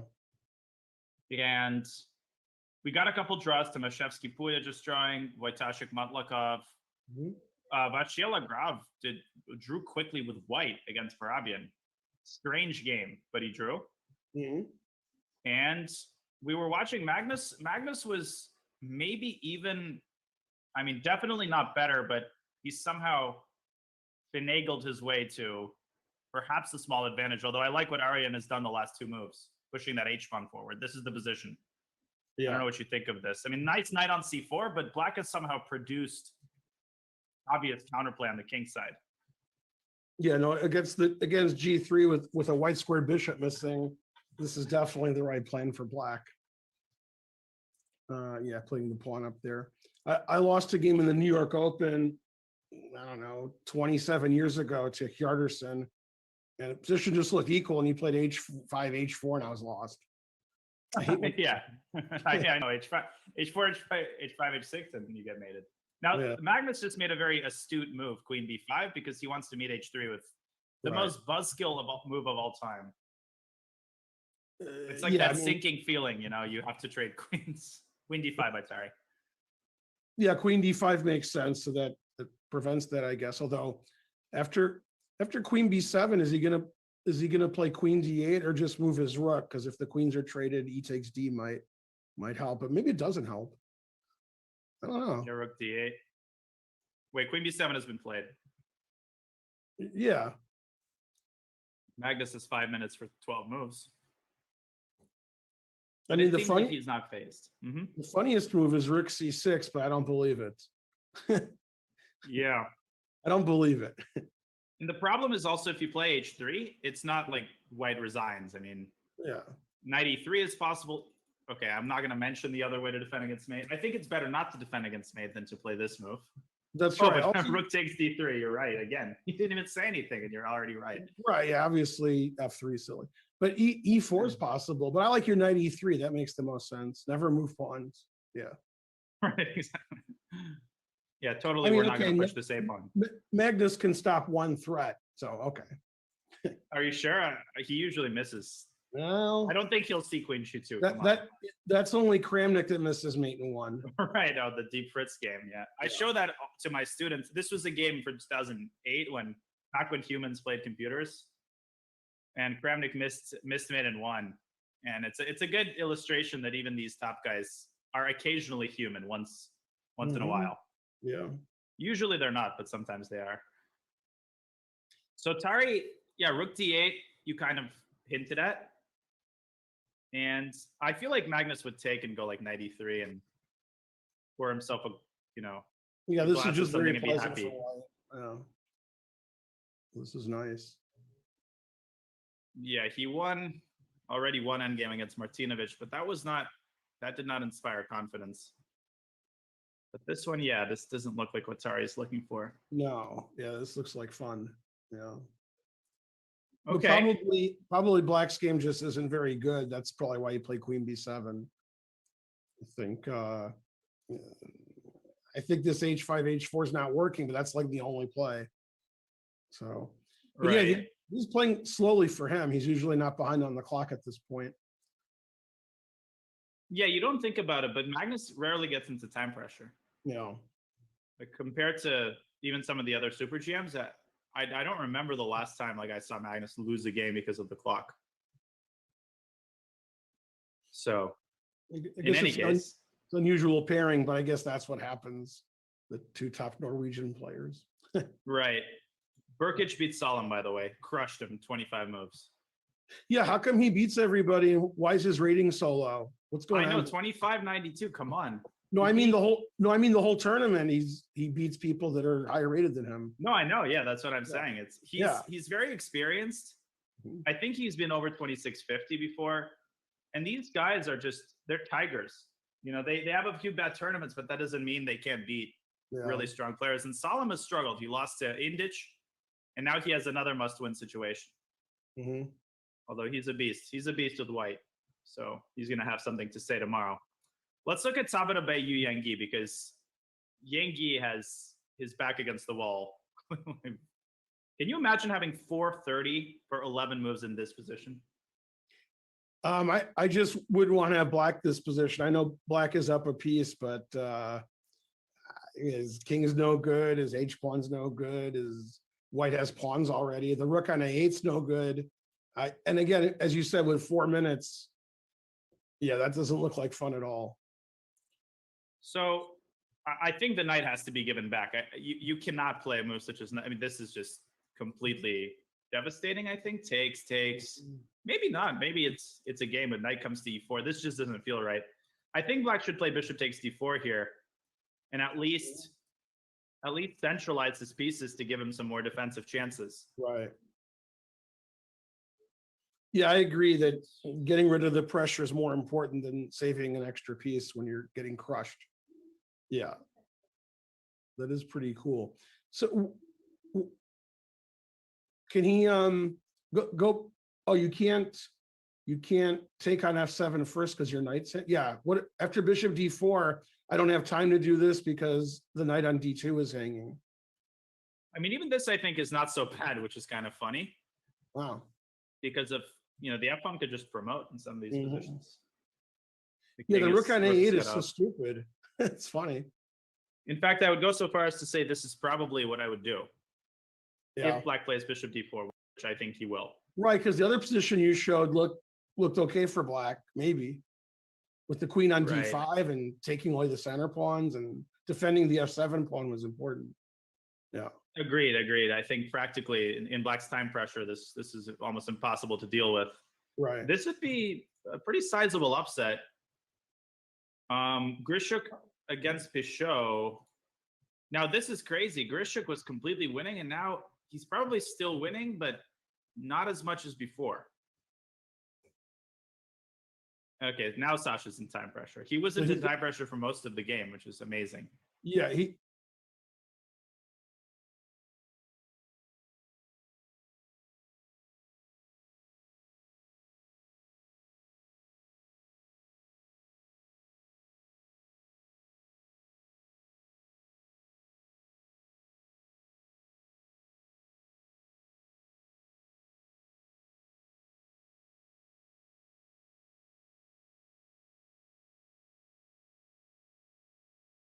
and your rook on a6 is good except for one thing. Right. It's I no throw in fun. some? Yeah. No. I can throw in some crazy stuff like rook ab6 here, but I don't believe it. Ooh, Tactics. as long as it's crazy. Right, it is. No, but That is bishop cool. b6 bc is bad. I don't know what White should do here. Takes, maybe move the rook back. And then your plan, king g3, f4, f5. Yeah, and play f4. If you can play f4, f5, then looking good. Just not f3. Hurry in the end game. Yeah, never do that. See that you guys, I was watching the broadcast earlier, and you and Ifan were like, man, king f3, but that prevents him from playing f3 by accident. So Grishuk is actually a genius. What a gangster. Yeah. Always follow Feingold's rules. Can't hurt unless it does. Right. So, okay. So we're probably expecting a Grishuk victory. There's like a very complicated game. There's been like nothing traded for a millennium in this position. This is Corey against Sindarov, who has been obviously beat for I Rouge thought yesterday. Sindarov would be the favorite, but he's lower rated. But I still think he should be the favorite. Yeah, somehow one feels he's so confident. But okay, what is he doing after HG? Because rook h1 is coming. I thought for a second he'd check and go rook h7, then I realized there was a small problem with that. Losing the bishop, yeah. I mean, not that I really care about that, but Sindarov does. That's right. Yeah. So HG. It's strange to play HG for Black if White's getting the H file first, isn't it? Exactly. That's what I don't understand. Yeah, that's weird. Yeah. I guess you have to move the king. And the world's leading authority on getting the file first is Corey, because yesterday he played king h1, rook g1. Oh, that's right, against Morocco. He refuted that knight sack. Yeah. Yeah, that was. I made a video on that last night. There were like a couple moves after that. Corey played queen b2 to make a battery with his bishop, and queen a1 was winning. Queen b2 wasn't as good. It was funny. It was very hard to understand. But but he understood the no, he played the wrong move. Oh. And then when the engine said the right move, I was like, why? Then I did some analysis and I'm like, oh. So the queen on a1 defending the back rank was actually important, but yeah, it was weird. Also, Vakitov is about to beat Pankratov. Yeah, what's going on here? This doesn't look good for Black. What? I think White has 2 bishops and Black has 1. Yeah. What do you think? Yeah, that's hold on. Yeah, you're right. Yeah. Okay, just had to check. No, Vakitov just crushed. I mean, it was bad out of the opening. No, if you have to put king f8, that's a bad sign. Now, I read on the internet that this GM, that his dad is a GM. Yeah, Tahir. I didn't know there was a father-son GM. I guess there's a lot of them if I don't know. I think this might be the only one. I mean, yeah, I've been looking for father-son GMs for like a year now. I didn't realize it until right. Yeah, I didn't know. Yeah, that's pretty cool. Yep, and he's not just any GM; he's crushing it. Look at this: Queen b7, Bishop d5. Wow! Boom, boom, boom. Okay, he played rook c7, and now just calmly traded queens, and he's going after the pawns. This is winning. Yeah, this is resignable for sure. Yeah, I'll tell you what, Uzbekistan, Vakitov, Sindarov, Abdusattorov, they're all still in the tournament, and they're all killing it. Yeah, I mean, their top players are pretty good. Also, I think you'll correct me. Were Serper and Gareev from Uzbekistan? Time to get corrected by Danya. No, you're right. Serper is from Tashkent. I mean, he's not Uzbek, but he's from Uzbekistan. Yeah. And Gareev, no? Garev too. Yeah. Yeah, No, you're so right. Some of their good players left. Yeah. Gareev is still in, but he Right. is okay. Let me actually refresh because that's not the position. This is the position. He's got some drawing chances against Fedoseev, who's up opponent in endgame. You know, this opening's terrible for Black, and somehow Fedoseev defended and Gareev didn't. I've played this with Black, and then I don't play it anymore. Right. It's not good. But yeah, I played it once against Li Chao with White, and I was winning.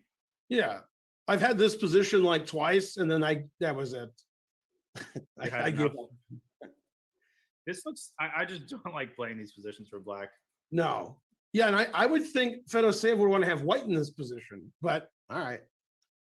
I guess Vladimir just. I mean, he's just playing for a win with Black, and sometimes Right, to of do course, that, you need these kinds of lines. And right, yeah. So they eventually go into some end game. Okay, this is not the most interesting game. We'll see if. Yeah, I think White has Gareev good can drawing save. chances here. You know. Right. Amin against Bakro. We haven't looked at this yet. Bakro against Amin Bassem. This looks good for. I don't know who it looks good for. Well, the knight on d5 is good, and the bishop on d6 isn't. So he better. f6 is weak. Bishop h6. Yeah, I mean, I like White. Can you tell me what Black does here, Give me a second. other than resigns? Because Give if me a Rook second. e6, I have knight f4. Give me a second. Second. Okay, wait, that loses. I had an idea, but then I gave up. I don't see a move. Hold on, maybe I won't. You find something. Bishop I'm e4. trying. I'm trying to find a move where I don't resign, as you said. Right, but every move you find, it's like Yeah, I'm like resigns. that loses. That loses.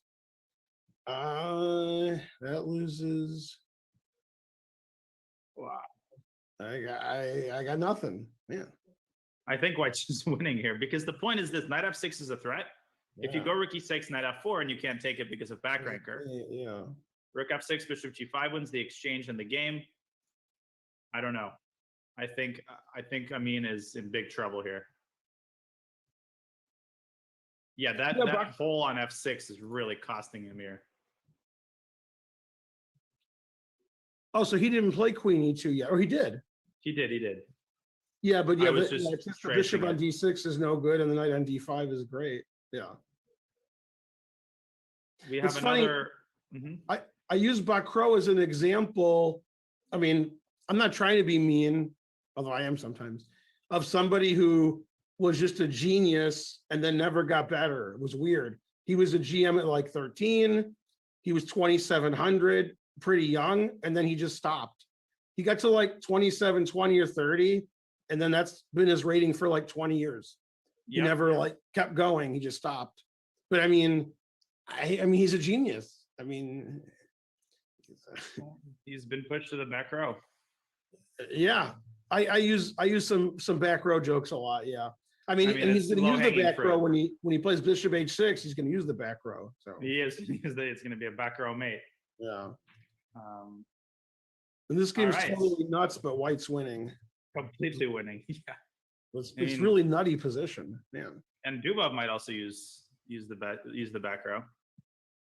I was trying to make Rook e7 work, but I don't think it's worth it. Queen e7 is a little bit iffy. So I think you should go.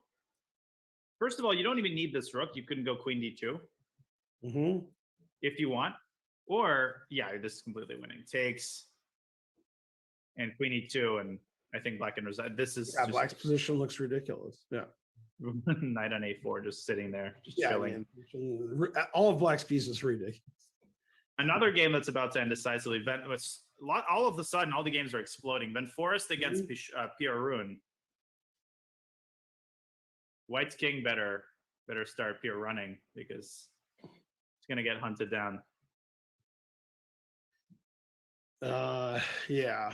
Casper is not being friendly right now. No, that's good. Most people won't get that. I like that. Right. That's the best kind of puns, right? Correct. Yeah. Usually I use the Casper jokes for Kasparov, but I mean, if his first name is Casper, it's you gotta give what you're taking. Yeah. Right. Exactly. Yeah. I mean, I feel like this is law. Now, the point is, if you go queen f4 and say, I win the bishop, the problem is the knight is overextended. Queen takes a.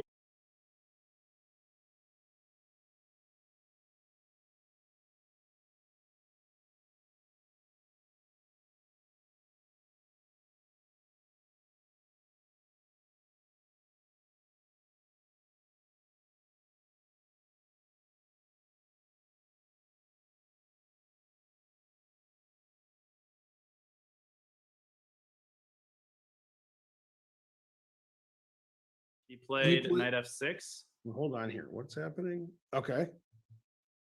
I think he's going for queen e2 and bishop c3, but then bishop e5. No, but I don't understand. Just takes and bishop h6 looked right winning on the spot.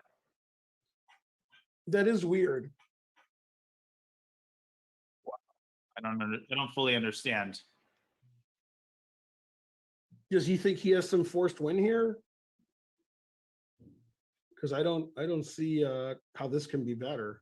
I don't see it. Takes, and if you go bishop h6 now, the difference is that the threat is stronger in the execution. I think that's a great illustration of that. Mm-hmm.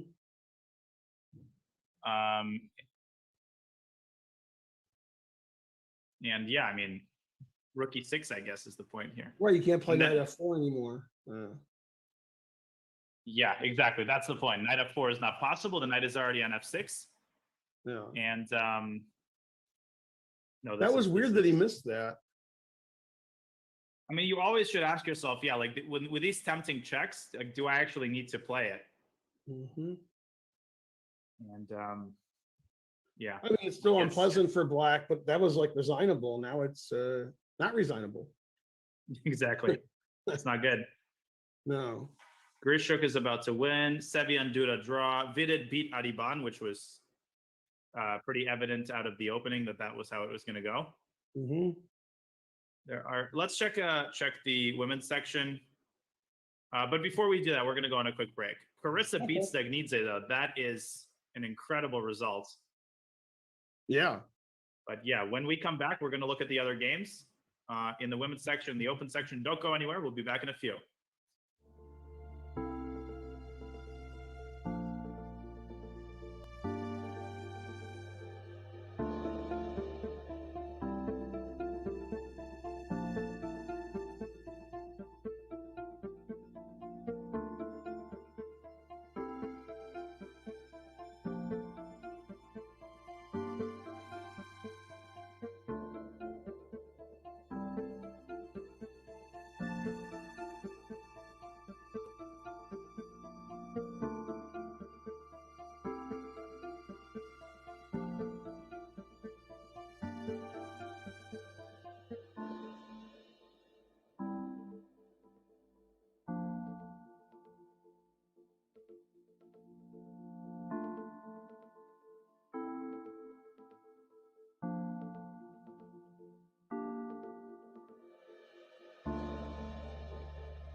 And we are back at the World Cup. We're watching round 3, game 1. And we're watching the world champion not be very happy, Ben. This is an end game that kind of went a little bit haywire. Yeah, somehow black got the A pawn, black's pawn, there you go, A5. Pawn on H3 is annoying. The king isn't, bishop is great. Yeah, this isn't the best. And Magnus has less than a minute to get to the time control. 3 more moves. Now 2 more moves. Knight takes D5, I think, has been played. Now the question for black is, does he just push A4 or does he keep the bishop? Does he play bishop D4? The problem there is rook CB5, and then white has like E3, D4 with tempo. Right. A4 should be seriously considered here for black. A4, A3, just push. I don't know. Sorry, himself now 1:50. Right, it's a big time trouble. Was Tari's A5 a good move, giving up the D pawn, or he had to give up the D pawn? Well, the engine didn't like it, but Yeah, I try not to use it. But yeah, according to the computer, rook E8 here was the best move. Rook takes D5, and now A5. And the point is to tie down the knight. The knight now cannot move because of E2. Yeah, the knight D5 looks pretty good. Yeah, Bishop B4 played. And rook B5 was already played. And he's going to play A4. I think Tari is going for that line. The problem is knight E7, knight C6 is also very, very annoying potentially. I think Tari might have missed that detail. No, Magnus is happier than he was 2-3 moves ago. Exactly. Oh my God, A4 actually loses. Look at this. This is Anastasia's mate. And this is Anastasia's mate after rook D7, rook B8. Wow. I think Tari completely maybe overlooked that detail from a distance. Yeah, Arian has to waste a move now. It's funny to play rook E8 to tie down the knight on E3. That's not an easy move to find. Right.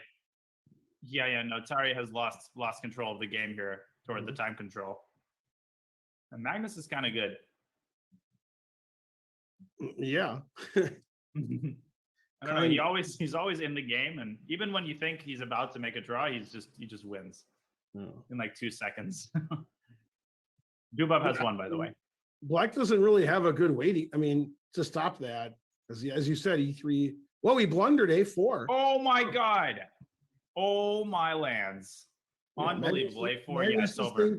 Say what? Magnus is going to see this. Yeah. Well, yeah. Magnus like what? Yeah, Magnus was really surprised.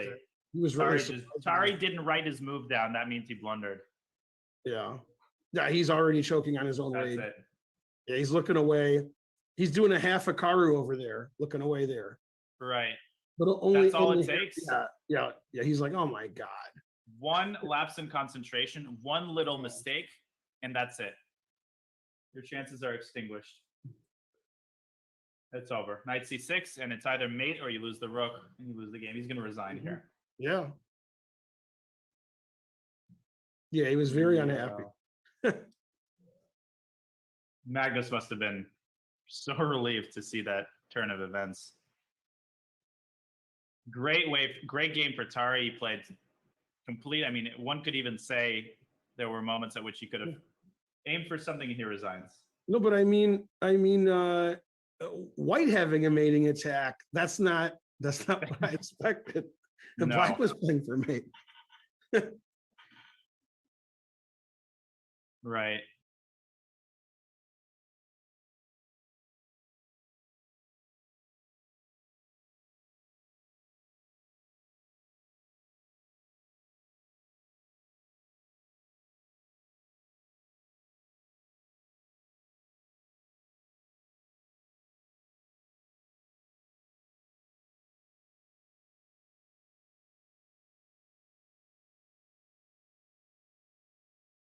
Same thing, actually. Probably Norwegian, I mean. But they're probably both so used to speaking in English that maybe it is English. Okay. Jumabayev against Caruana. It's troublesome for Rinat. Man, I'm like a big fan of that guy. That guy plays like a monster. Jumabayev? Yeah, he does. No, I mean, all his games are like, it's like a young MVL. I mean, he's playing like a lunatic. I like that. Yep. No, he's a great player. He's not scared. Yeah. He is a great player. But here, okay, it's gonna be. He just made time control, which is a big relief for him. Yeah. He's down a pawn. Wait, is he? No, he's not. He's not currently down anything, but he's about to be. Yeah, it looks like he's gonna be down. Yeah. He does But have I a nice guess- pawn on h5. Yeah, but if he checks on h6, let's see, king g5. Yeah, I don't know. Oh, that's interesting. I wanted to win that e5 pawn, but maybe I can't. Because eg. Because if you give a check here, yeah, king g5. Yeah. Although, wait yeah, g6, king h5. Mm-hmm. No, that doesn't work. Yeah, I'm looking for like rook g8, king f5, but I don't think that works. Trying to get some perpetual or something. Like this. But wait a second, you don't have to go for just perpetual. You could go, here rook d4 probably, but then you can go rook g7 and rook a7. And probably that's a draw.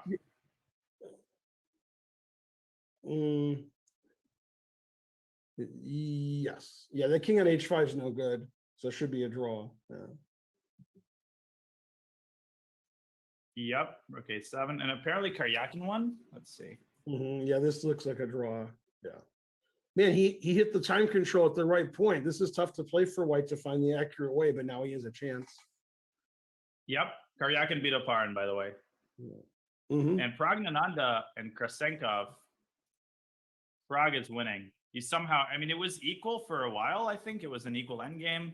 And then Prague, he's so impressive. Won a pawn.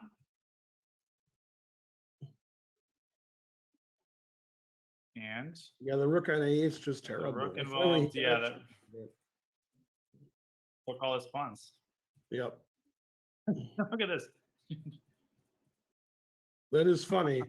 That's like a conveyor belt. Yeah. Yeah, Pragnananda and Saren are pretty good. They got some young talent. There's so many great young talents in India. Saren might be losing though. He's got these very compromised pawns. And Draken is a tough opponent. Yeah. He is. He's super strong. Yeah, that's the queen's side is big advantageous to black there. That's not a good queen's side structure for white. Amin has defeated Yu Yang, so he won that game. Yeah, that looked really tough to defend for black. Man, there's a lot of winning. Yeah, there is lots of decisive results. There's a lot of decisive games. Yeah. We were talking about earlier whether they're speaking Norwegian or English. Hubner told me a long time ago he was playing in the Bundesliga in Germany, and his opponent was German. And the game ended. They were analyzing it, and all of a sudden, Hubner said, "Why are we speaking English? We're both German in Germany." And I was like, "Yeah." It's a habit to speak English because that's safe. I'm like, wait a minute, we're in Germany and we're German. Why aren't we speaking German? Right. No, it really is. Like it is the lingua franca of chess. Like if you don't know, like you speak English with your opponent unless you are sure that. Yeah, but that is real. That is something that happens. It's pretty funny. At Bacro, he has used the back row, but not in the right way. I mean, the line you showed was so simple. Yeah, it was. And I checked it. It was the way it was winning immediately. Yeah. But Crow's going to be kicking himself. And Bassem Amin. Yeah, and now, I mean, white is the one who has to be careful here. I think probably king f1 is the only drawing move. Yeah, it looks like the doctor had the antidote. Yeah. Right. And Dr. Bassem. Who would have thunk it? There's also Cheng against Kavalyev, which is a completely winning position for black. Bobby Cheng defeated Aronian. He crushed him. Oh, yeah. Aronian resigned on no move play. 0. Yeah, and the games Aronian had no play ever. It was weird, even with white. Right, he just. Yeah. I mean, I think he cheated. How do you beat Aronian so quickly? Maybe. Yeah. We'll investigate that. Yeah, we have to. Yeah, it doesn't look good for white here. Yeah, it looks really bad. It does. And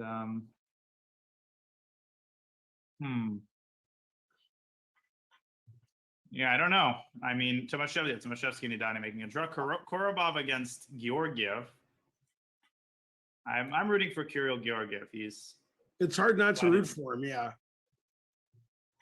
I still root for Korobov because of the video that he made several years ago, where he said he was going to go fishing, and they said for fish, and he said no for humans, and Susan Polgar was cracking up. That was a really funny interview. Korobov is absolutely hilarious. Yes. Yeah. He's actually he's probably the funniest chess player. People often ask that, like, who is the funniest chess player? I think it's Korobov. Yeah, he was interviewed this tournament, and he said, yeah, I have, oh no, not this tournament, the last one where he played the one Kasparov did badly in, the Blitz and the Rapid. He said, my wife told me I have to go make some money, go play in that tournament and bring back some money. Yeah. Draken beats Nihal, by the way. That puts Nihal in a very tough position. Yeah, that's not black. Good. Yeah. A lot of the games are ending, actually. Basa Vasipenko. I'm shocked there's so many decisive games. I mean, every game's ending decisively. It's crazy. Yep. Let's look at Shurov, because it's been a while since Shurov was in trouble. But I think this is gonna be a banger right here. This is tough. Well, I'll take white, but yeah, maybe black can draw. But I'll definitely take white. Oh yeah, you'll take the 3 pawns. Rook D1, D3, G4. I have no idea how to evaluate. I mean, if black draws, it's going to be like black has to play perfect every move. That's no fun. Yeah, these end games I think are among the hardest to play well, because there's so many, you like never know when to go for one pawn, when to go with your king, and it might also just be lost. So also possible, yeah. Artemiev Gelfand, draw. Artemiev Gelfand will be a draw. They're just going to trade. Yeah. Okay. Boris drawing with black, solid results. And let's check back into Jumabayev against Fabi. Is that our variation or that happened? No, that was our variation. But Jumabayev, I think, is finding a decent option, which is to basically say, I'm threatening h6. You have to spend time stopping the pawn, and I'm going to take this as a threat. Yeah, if it takes with the rook, the a pawn's hanging, yeah. And taking with the e pawn isn't dangerous because then the pawns are all stopped and the h pawn's coming. Yeah. Right. Corey Sindarov draw. That is a good idea. Right. Corey Sindarov draw. Grandelius Jeffrey. Grandelius has been milking an advantage for a very long time. Who's on our camera, though? Is that... Okay, that's Abdusator of Giri. And that's also a draw. Mm-hmm. Yeah, I mean, Giri and Fabi are happy. Older players are doing great. There's several people in their 50s into the third round. That's not normal. Senkov, Gelfand. Yep. Georgiev. Georgiev. Pia Kramling. Especially women in their 50s. That's even more unusual. Let's check Kramling, because she's been holding this position for ages. Oh, but she's completely lost. Sad. Yeah, that doesn't look good. Yeah. And yeah, so Kashlinskaya beating Galyamov, that was expected. Goryachkina with a complicated endgame against Videlka. And Mamadova Payet. Is she the one who qualified for the Russian championship? Who? Goryachkina. Yeah, she did. That's incredible, man. Yeah, she is so strong. Tan Zhongyi beating Sibash, who was much better, and Gunina beating Harika. Mm-hmm.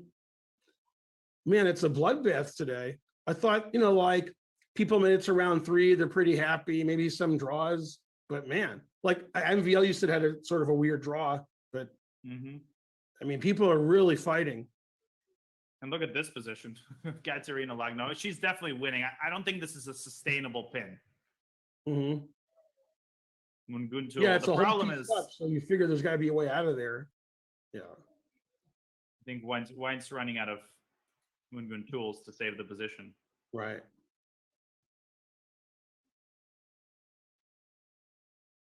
Yeah, you can't. Yeah, white can't really do anything. It's funny. Black can't move the rook and the knight, but white can't move anything either. Yeah, black just moves the king over.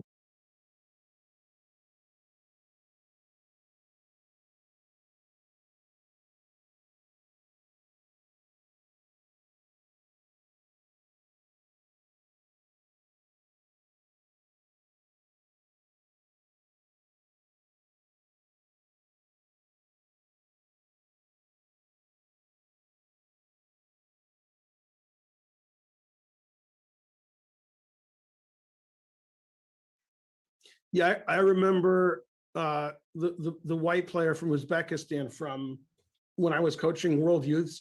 I mean, I know all these kids who were super good because when they were like 7, 8, 9, 10, 11, I was coaching the World Youths with the Americans, and those are the guys who were winning. Right. The guys who got really good. Some of them are already were already GMs, which is kind of hilarious. They're on under 14. Okay, Ivic is about to beat Bluebaum, I think. Yeah. That's looking good. Another underrated young GM. Like Yeah, I was 25, wondering, there's a couple of guys that I'm like, these guys are 2,500, but they're crushing their opponents. You know the GM Velimirovic? There's Yeah. there's a famous GM whose last name is Velimirovic, but this guy's name is Velimir and his last name is Ivic. Velimir Ivic. That is funny. Velimirovic, yeah.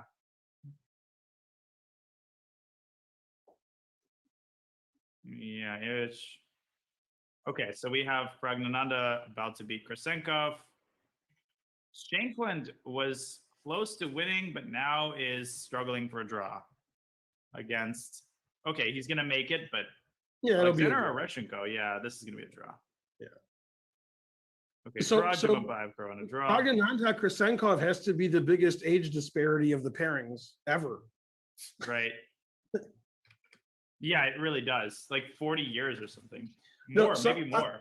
On Twitter, somebody pointed out that one of the players, like Krasenkov or somebody like that, was older than 3 of the players who were still in combined. Oh my God. They like That's the 3 people who were in. ridiculous. Yeah.